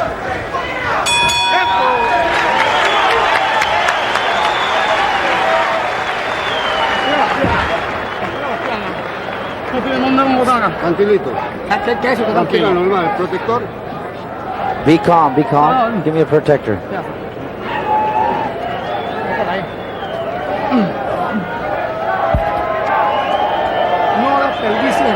Jab this guy. Use your jab. You understand? Just keep your jab going. You'll start to fight him. You understand? But you're not jabbing him enough. Keep sticking him. Jab in his chest. Jab at his belly. Jab at his chest. Jab at his... Here's where we see Taylor at his best, coming up with that fast left hand.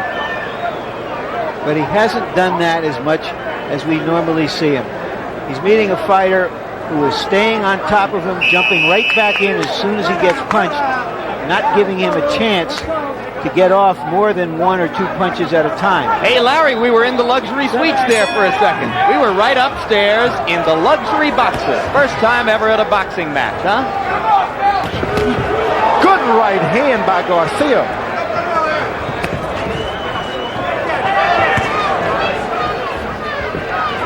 So Garcia begins round 4 with the overhand right, and now Taylor tries to establish the jab and go back to boxing. And when he gets a chance, fire that left hook. Garcia's reacting like the old matador. Jab should move left and right. Jab should move left and right. He was caught. Good right hand. Solid right hand counter by Taylor. Garcia moves backward now for a couple of steps. I think Meldrick's punching power may be a little bit better than Garcia was willing to give him credit for.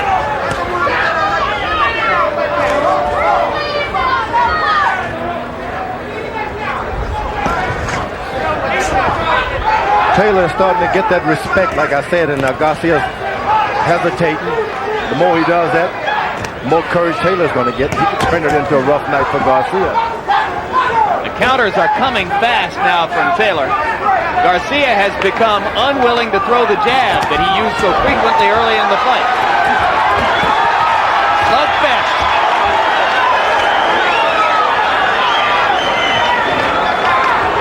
Well, Garcia has certainly found out that Taylor is not a featherweight anymore.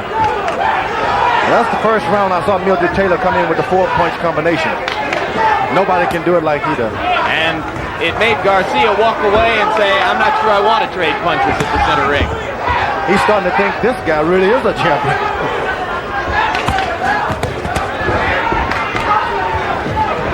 You can see Taylor's confidence growing now. He's a lot more comfortable than he was 2 rounds ago. Still fiddling with that supporter, though. He's taking the best that Garcia has now. He's going to stand his ground and outbox him. Another good right hand by Taylor. And combinations after. We didn't see that in the first couple of rounds.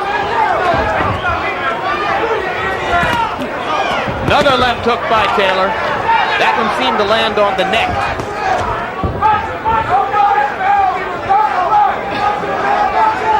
George, Meldrick seems to have solved whatever the puzzle of Garcia was. What do you think it was that he has found?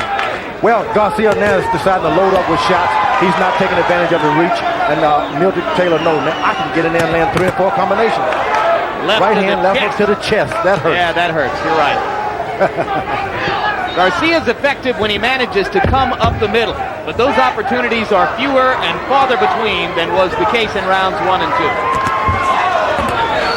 He's throwing a left jab now, Garcia is, but he's hesitant with it. That was Taylor's best round.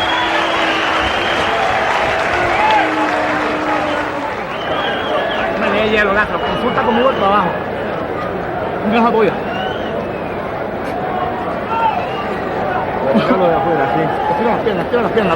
Pull your legs. Stretch your legs. Get some air.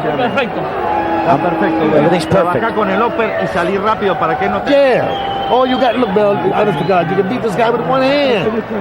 All you got to do is just stay on top of the guy with the jab. When he fires, you see he's firing at the head. All right, let's check in with Harold Letterman, our HBO scorer, to see how he sees the fight up to this point. Harold? Jim, 3 rounds to 1, 39-37, Meldrick Taylor. I think in a purest form of this fight, Luis Garcia, in order to win this fight, has got to do some damage and keep Meldrick on the end of that jab. And you know what the problem is? He can't snap a jab. So that Meldrick Taylor gets inside the jab every time and whacks him with a right hand. We talked earlier, George, about the fact that he was fighting a guy he had never seen. He started a little slow. Do you think now he's got him sized up? He sized him up. He took his time and started to think about it. He was lunging, but now he believes in himself. To go for a knockout could be true. Whoa!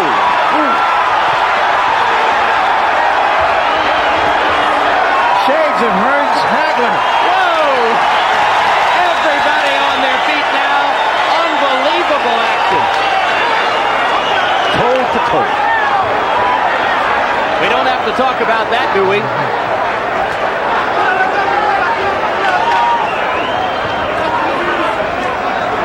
Garcia is scared to throw the left jab now. He's he has shortened it up so much since round 1. It's really a dramatic change. It's called pulling your punch. He's not putting it out there all the way. Taylor's found himself at home in that ring now. Just as Harold Letterman said, Garcia can't land the jab now. He's unwilling to commit to it. And he doesn't have the kind of, I'm coming out for your style to make up for it now. He's destined to throw that jab and move now. Through the first 4 rounds, they threw an almost equal number of jabs. Taylor 163, Garcia 166. But Meldrick landed a third of his, 54, and Garcia only landed 23, according to punch stat numbers. So it is Meldrick who has become much more effective with the left jab, and that is dictating what happens in the fight now.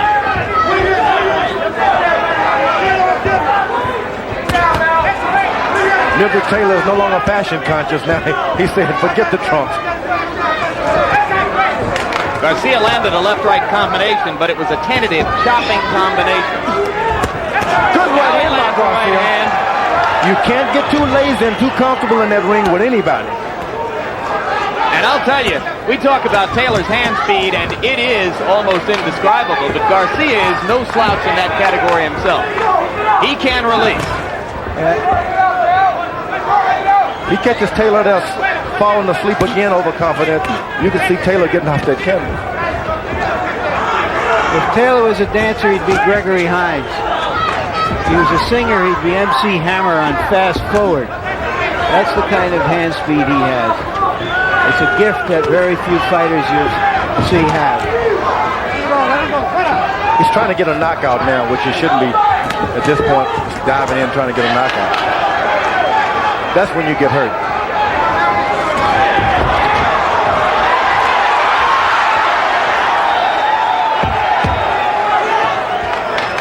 Round 5 coming to a close. A little bit of a resting round for both fighters after the phenomenal exchange in the first minute.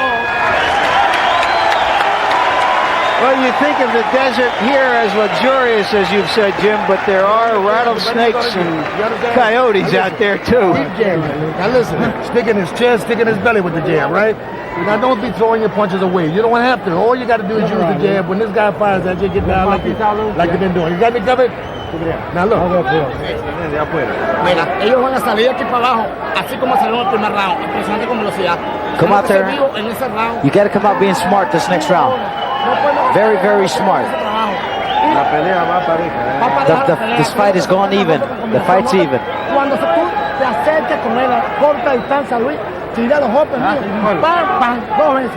Okay, here's that vicious fast dance exchange in real speed. This isn't slow motion. This is the way it happened. That's just astonishing. Well, we said at the beginning you're looking at 2 fighters, both of whom are superb athletes. They've proven it. Indeed, they showed it in that one exchange. And the statistic which now dominates the progress of the fight, in round 5, Garcia threw 33 jabs, got credit from PunchStat for landing only 2 of them. Taylor threw 32 and landed 21. Where went the reach advantage? When a fighter starts execute like Taylor is doing, I've been in the ring a couple times like that, and you start wondering, if someone would show me an exit, I'll get out of here. Muhammad Ali? I know, it was a long time ago.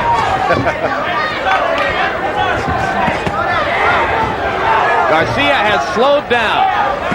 He's being hurt too by right hand. But Taylor is not interested in a knockout. He'd like to see him get knocked down, but it's not like I'm going for a knockout.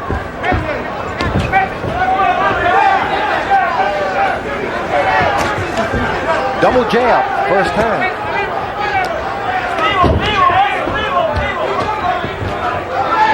Taylor still reaching down with both hands to fix that supporting apparatus. When you start landing double jabs like Taylor is doing, that means you in control. That was a double jab and a right to the body. Unusual combination.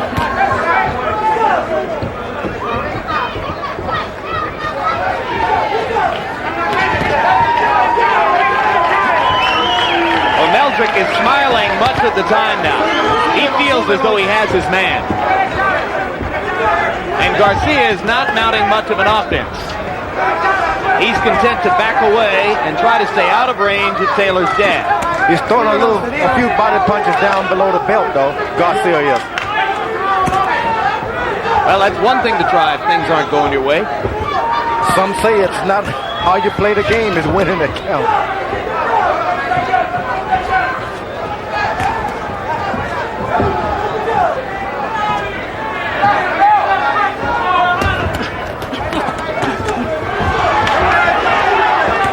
Garcia's going to tar with him and try to come over top with a left hook.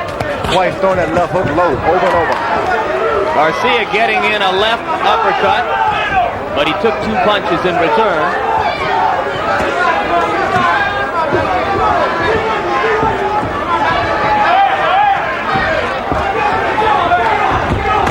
Good overhand right by Garcia. Almost midway through the bout, what once looked as though it was going to be a brawl has settled into a boxing match, and that is to Meldrick Taylor's advantage. Over here, Mel.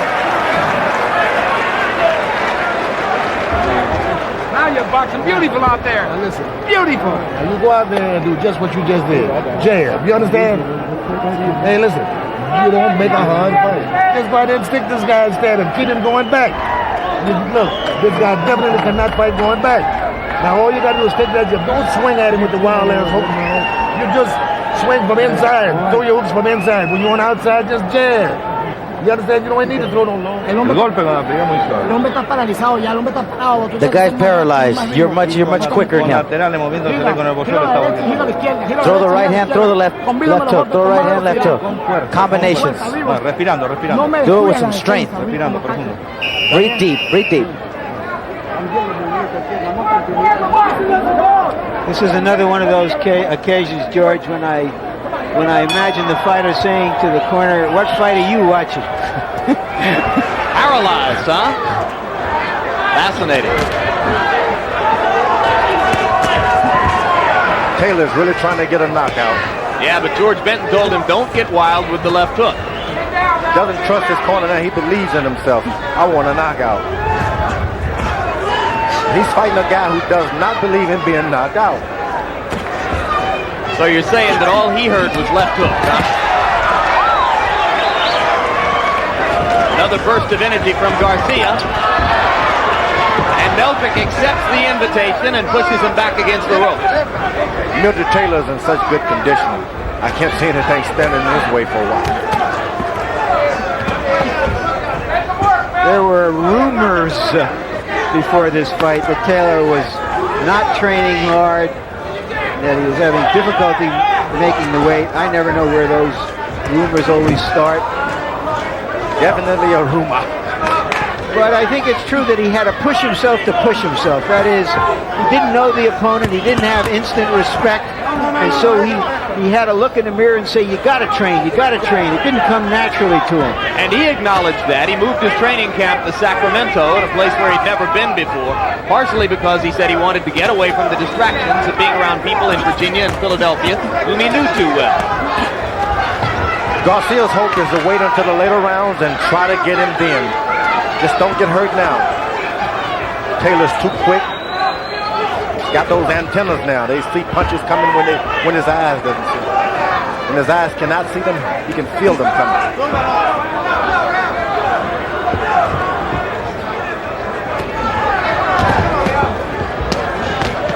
Left hook landed inside for Taylor. Garcia steps back. Another fast hand exchange from both fighters, and far and away the key blow was the left hook from Taylor in close quarters. Time like this, Garcia needs to be in front of a home crowd. Someone could tell him, go. The crowd stands up and go, and he gets this new spirit to attack. And he's thousands of miles from the home crowd, fighting in the United States for the first time in his 22-fight career.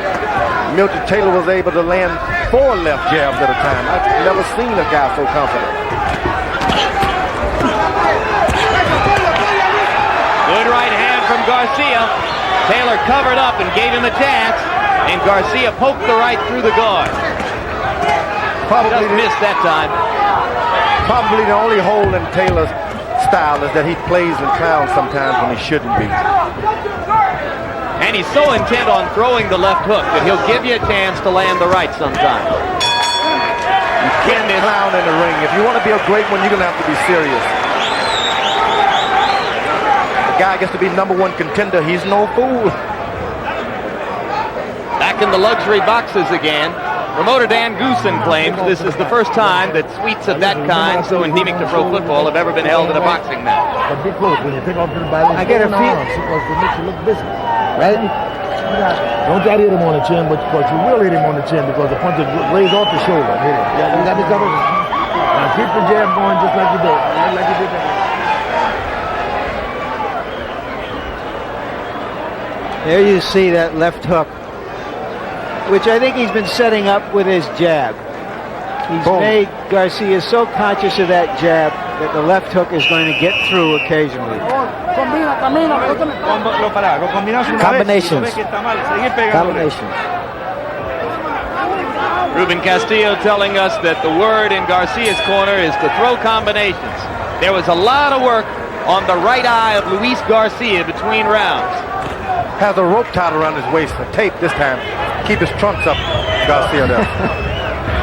So they're even in points on their trunks. Think about Meldrick Taylor. He's been lunging and diving in with left hooks. The last 2 rounds, he can be in big trouble because of it. Garcia lands a straight right. You saw Taylor question himself there for a moment before stepping back in. And another right hand. A stiff left jab. Yeah, he did.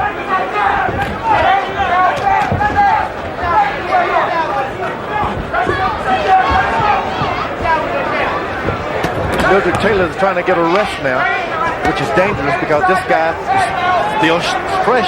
Well, this is the best start Luis Garcia has gotten in a round for a long time, and maybe he's beginning to get a little bit of his confidence back. He's initiating much of the action now, and that hasn't been the case for a while. And here comes Garcia. You can't take a risk. We should keep in mind that Taylor has, on occasion, shown signs of fatigue as the fight has gone on. Sometimes when these guys get to be so sharp and fast, they take a rest when they're ahead, but you really got that tall, you just can't afford to. You got to keep the front up by landing little punches, not strong shots. Garcia was told to stay away, jab, move, throw combinations. So far in the round, it's been effective for him. And Taylor is stationary. Going to take a rest. Like I said, it's dangerous. The next round, he intends to come and pump it up a little bit, but the next round may not exist. They trade punches in the center of the ring, and Meldrick got a good right into the ribcage. Garcia's got his confidence back in this left jab again. But he's awfully conscious of Meldrick's left jab. You can see him moving backward and trying to get away from it. And he stops punching when Meldrick remembers to throw the jab.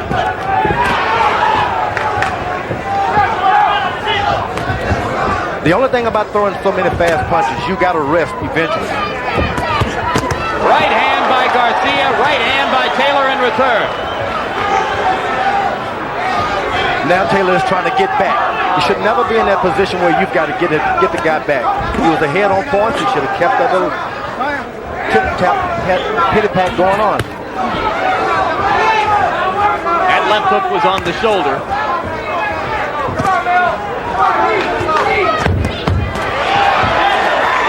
Garcia's got those long legs, and he's got bounce in them in the last round. Boy, was he caught with a good right hand. And the left to the neck. There's an angry red welt on the right side of Garcia's neck already from left hooks. That was Garcia's best round in a while. ¿Dónde decís que tiene algo? Estoy bien, todo. I'm okay, I'm okay. No te voy a limpiar acá. Te voy a limpiar nomás. Let me clean your eye. Listo, está bien. You're okay. Just the way you did this round, you got to do it the next round. You got to be smart. Wait. You understand? See, the guy's going to block. He ain't going to punch, he's going to block. But you can't throw 2 punches because he'll counter. Throw 4. Let's take a look at Harold Letterman's scorecard after 7 rounds. Well, Jim, I've got it 77-75, 5 rounds to 3, favor Meldrick Taylor. And Jim, I can't help saying this, but I think Louis Garcia is an arm puncher in a world full of arm punches. When he throws his shots, he's not flat on his feet. He doesn't get the good power. And to tell you the truth, he ought to train with George Foreman and eat some cheeseburgers and possibly get some power in those shots, because that's what he needs. Don't say that word. There's nothing before me but water. Yeah, you got at least 15, 20 more minutes before you can eat, George. Maybe longer than that. Round 9 begins with Meldrick Taylor pressing the offensive. He's coasted around. Now he believes he can get out there and take charge again. It's dangerous to rest in a boxing ring. And you saw the graphic. Now you got a guy who's confident again. He's leading with right hands. He's never done that through the whole fight. Accurate graphics said that Luis Garcia has fought past the 8th round only once in his whole career.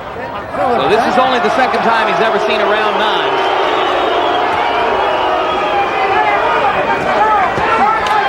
Garcia looked at the referee as if he expected to be stopped and then decided to go right ahead.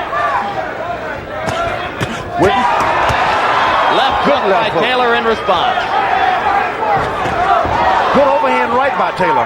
It almost dropped Garcia. Yeah, but he could get a little wild if he starts trying to knock him out. He's got to come back with something. That's all there is to it.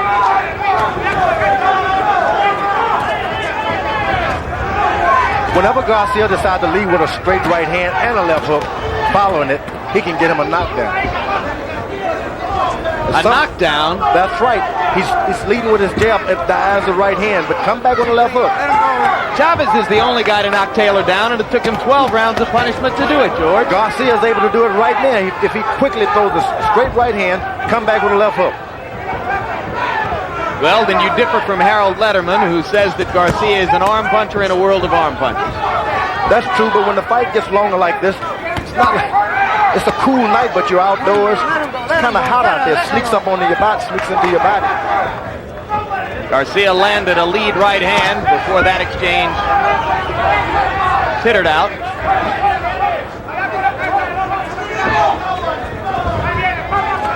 He's got Taylor reaching again. Once he delivered that straight right hand a couple of times and get comfortable, there it goes. Almost got it. He bounced it off the top of Taylor's head there. Taylor comes back with another left hook to the neck. They trade punches at close quarters, and Meldrick's hand speed is again apparent. Meldrick Taylor's a strong individual, too. He's a strong man. George, can the case be made for Taylor just throwing caution to the winds and trying to overwhelm this guy? Tell you one thing. You just can't decide that you're just going to leap in and lead with anything you want in a boxing match with a leading contender. He wrestled the last round and lost it. Now he's trying to make up by reaching. Keep in mind that the only time Taylor ever lost a fight, it was because he wasn't careful enough.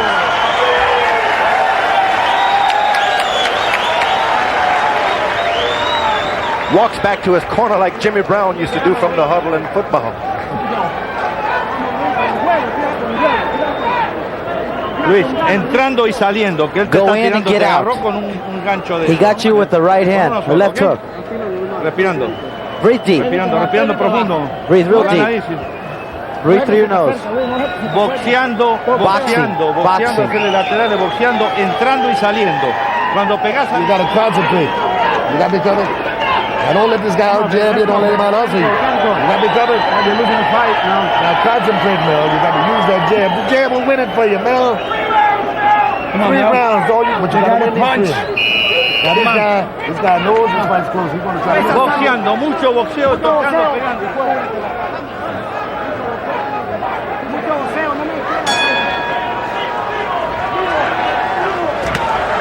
Good right and lead to the body. That hurt. Taylor scored a left hook. Both fighters were busy in round 9, throwing over 70 punches apiece. Let's see what kind of pace they'll carry into the final quarter of the fight. I think Taylor is studiously avoiding the recommendations of his corner, of Georgie Benton. He feels he can go in and punch with this guy. He doesn't want to just jab. The right hand he's throwing is not really a good straight right hand. It's like you're throwing a ball or something. They just don't hurt the same way as you put some body into it. Ooh, that hurt. That was Taylor's lead right to the arm of Garcia. Garcia smiling at him now. That means that hurt. He goes back to working the jab from long range. Doesn't land it much, but keeps it out there and tries to set up some other things. When you see a guy give you that smile, he is hurting and hurting good. Well, and that's another good argument for going ahead and punching to the arm and shoulder. That's when you start to fake. See where guys trying to cover up. No way is hurt by showing them fake. Fake. Boy, Taylor lands that jab, and Garcia just steps back and stops punching. Like that. You know, I think, George, that Taylor has started to dominate this round because he came out and threw some hard punches right from the get-go. That's right. Took charge quick. Crowd picking up the chant for Garcia. I'll bet we have a lot of underdog bettors here in the desert. Garcia was holding on just a little bit. The tape on Garcia's right hand is starting to come loose. And one thing you like to see in a champion like Meldrick Taylor, he never forgets the body. Here we are in the late rounds, and when they come together in the center of the ring, Meldrick remembers to go to the rib cage every time. He's got good trainers, old-fashioned trainers. Georgie Benton, Lou Duva.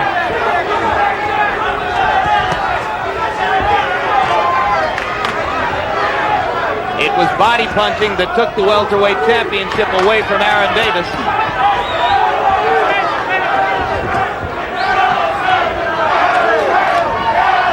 Those hard body punches made Garcia lose concentration.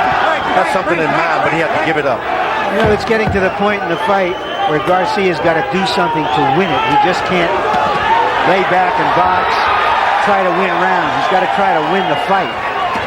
You just don't jump on a guy that you know nothing about.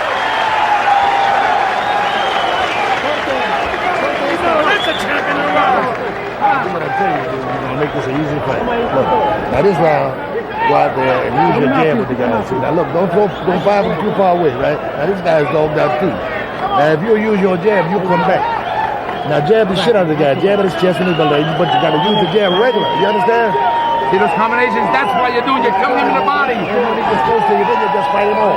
But make him run, keep him running. That'll make you fight por delante por él. Salite de la soga. Salite de la soga. Ahí es donde él. Get out of this rut. You got to win the last 2 rounds to win this fight. Get some wind. There's 2 more rounds left. Keep your hands up. If he's coming close, tie him up. Box and throw punches. And Larry, you mentioned how Meldrick Taylor seized the initiative early in round 10. It made a big difference because Garcia, who had thrown more than 70 blows in round 9, threw fewer than 50 in round 10.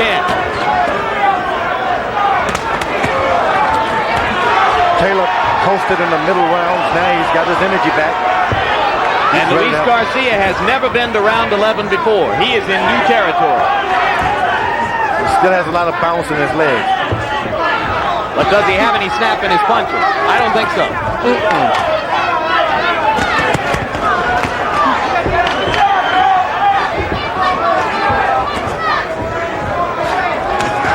Meldrick Taylor was not a knockout puncher as a lightweight, so there's no reason to believe he's going to be a knockout puncher here as a welterweight.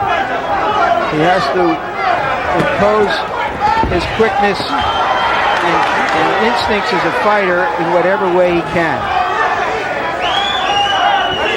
Meldrick Taylor has the fight won now. If he can just be cautious, keep piling up the points, don't take any unnecessary chances.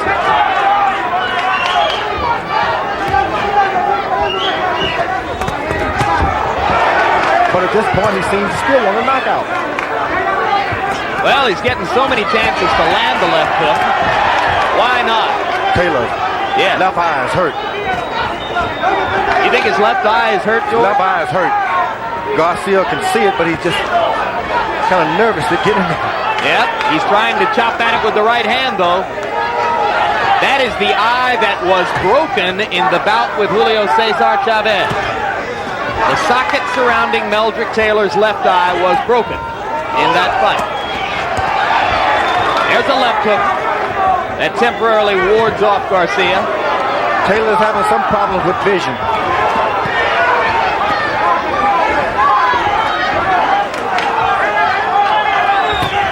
Well, it's like they say, George, if you see three of the other guy, punch at the middle one. Yeah, but you wonder what's going to happen over the long course of Meldrick's career. After having suffered the blowout fracture of the left eye, will it haunt him many times in the future? Right hand lead by Taylor lands. Garcia was able to take it. Okay.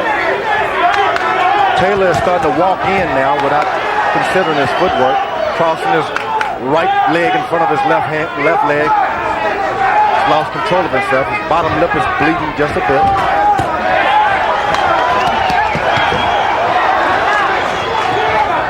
Yet he's still strong. And when he steps in, he remembers to punch to the body with great effect. That's correct.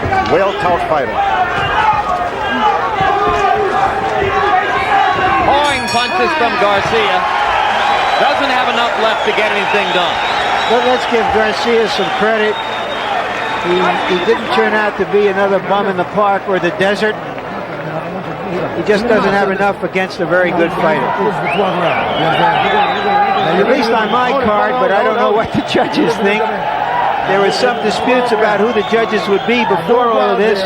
I'm not familiar with the judges, so who knows how they're scoring it.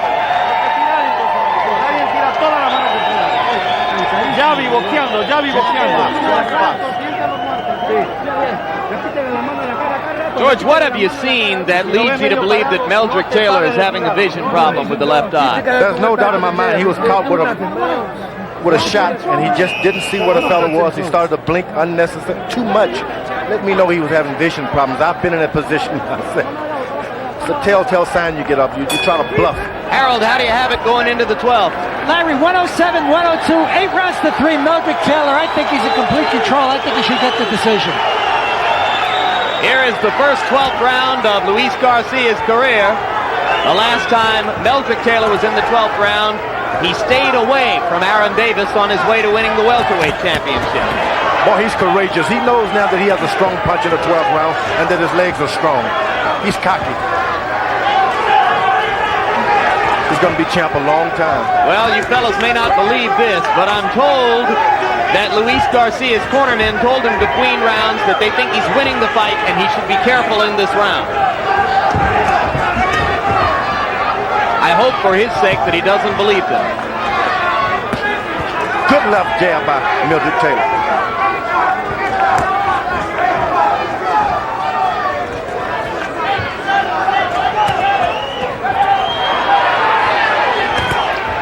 The sign that Meldrick Taylor is not affected by the knockout he suffered. He's trying to trade in the last round. Well, maybe he just doesn't think Garcia can hurt him. This is a whole different prospect than he faced in trading punches in the last round with Julio Cesar Chavez on March 17, 1990. Taylor's definitely been eating his Wheaties. He's in good shape.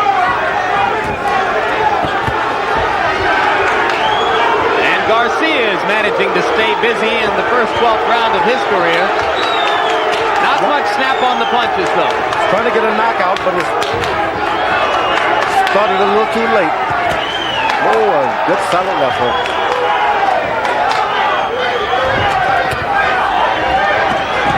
Nobody has stopped to retie the tape on Garcia's hand. It's strange. George, the question is going to remain open as to whether Meldrick Taylor has punching power as a welterweight. But will he ever need it? I don't think so. You see a man who has power enough to make a guy respect him. Then he's going to train hard, rehearse the 12 rounds, and win a lot of fights by point. We're going to get a rest here now as a loose piece of tape gets cut off of Luis Garcia's glove. I'm wondering how his corner can truly believe that he can win a fight this way against the champion and two in the champion's home country. You got to do more than Garcia has done. Maybe the judges are giving signals. Eye contact. You never know. Maybe they know they're being heard over national television and they want to set up the righteous indignation necessary to try for a rematch. Boy, these are great fighters. Both are great fighters.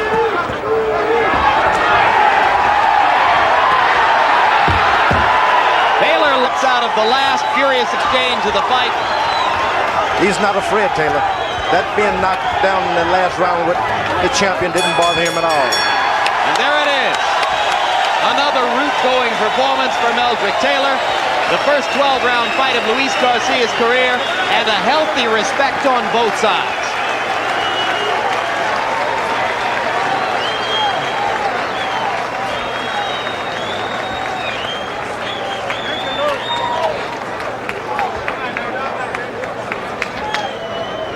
Garcia smiling and hugging his handlers as though he's satisfied with what he did.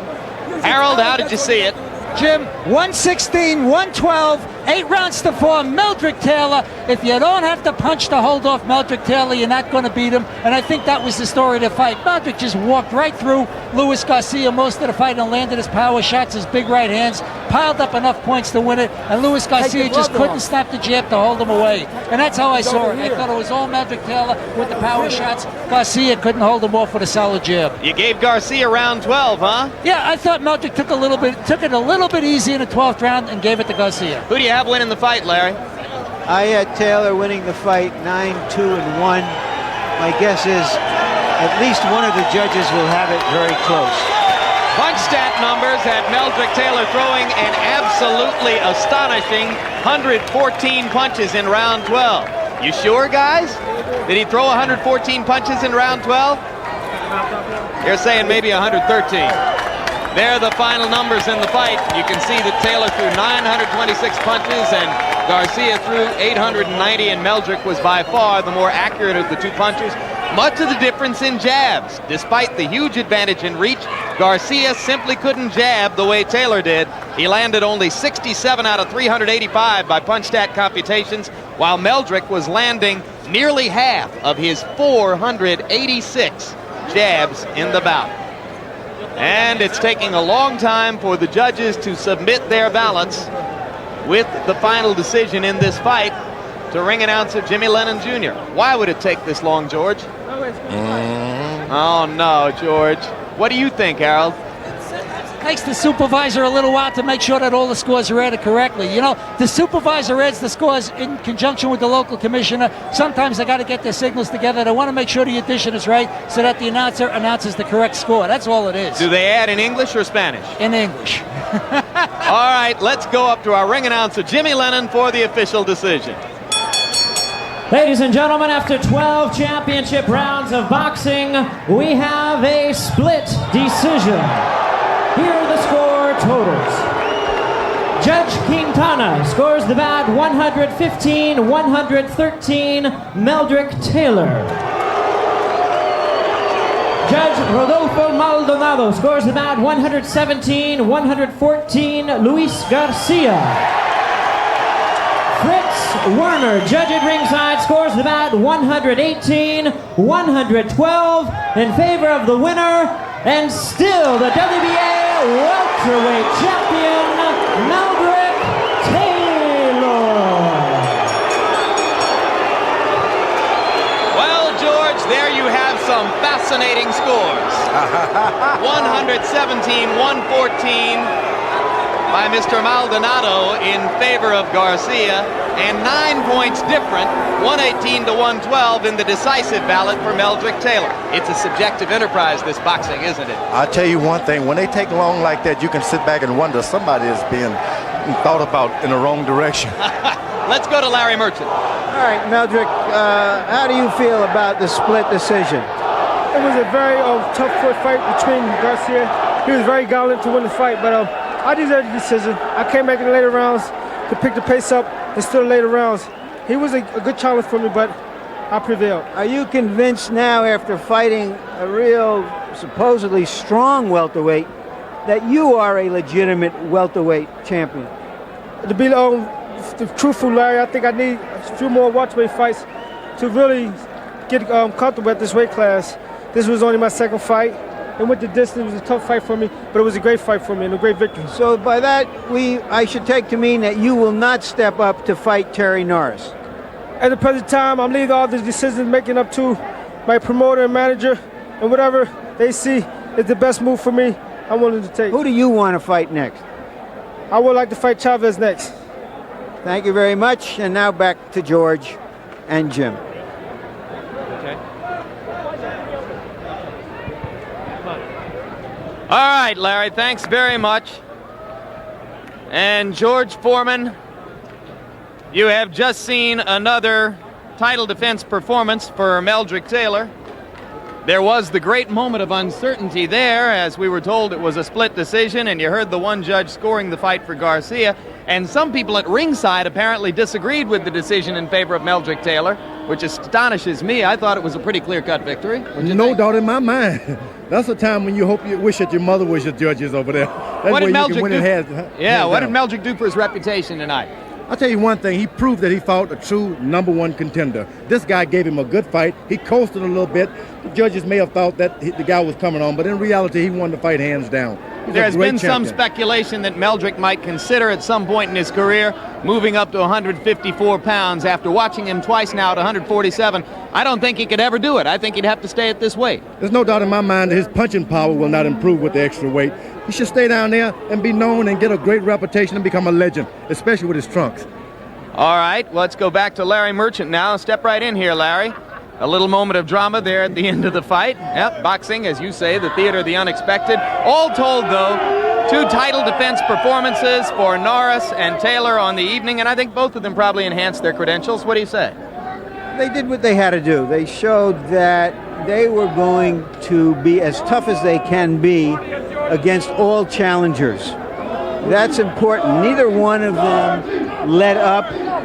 Both of them were ready for whatever opponents had to bring, and if they weren't, they might have been in some real trouble. It's been such a beautiful setting here, Jim. Almost like walking into a pool room with fuchsia tabletops.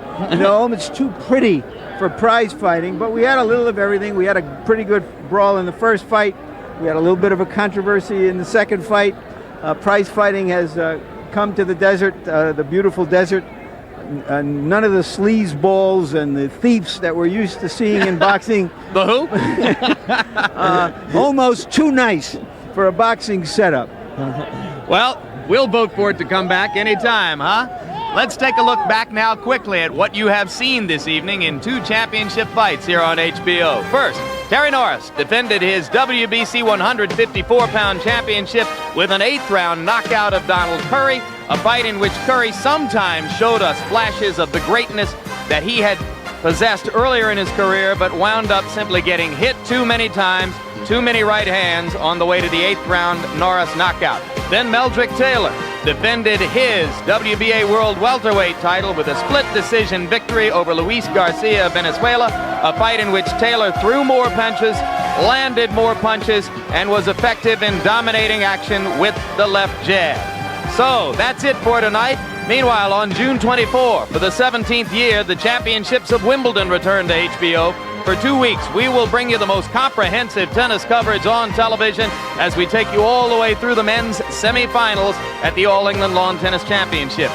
Then World Championship Boxing is back on July 27 with a doubleheader featuring the undisputed lightweight champion Pernell Whitaker and rising young heavyweight Michael Moorer. If you haven't seen him, you want to. Tune in. Coming up on HBO, stay tuned immediately following tonight's boxing coverage for Criminal Law on the East Coast and another 48 hours on the West Coast. So now for Larry Merchant and George Foreman and Harold Letterman, I'm Jim Lampley saying so long from Palm Springs, California. The executive producer of HBO Sports is Ross Greenberg. Tonight's telecast was produced by Michael J. Whalen and directed by Mark Payton. The feature producers were David Harmon and Brian McDonald. The associate producer was Kendall Reed. The assistant to the producer was Artie Curry. The production manager was Russell Gabay. And the technical supervisor was George Winsall.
This has been a presentation of HBO Sports, the network of champions.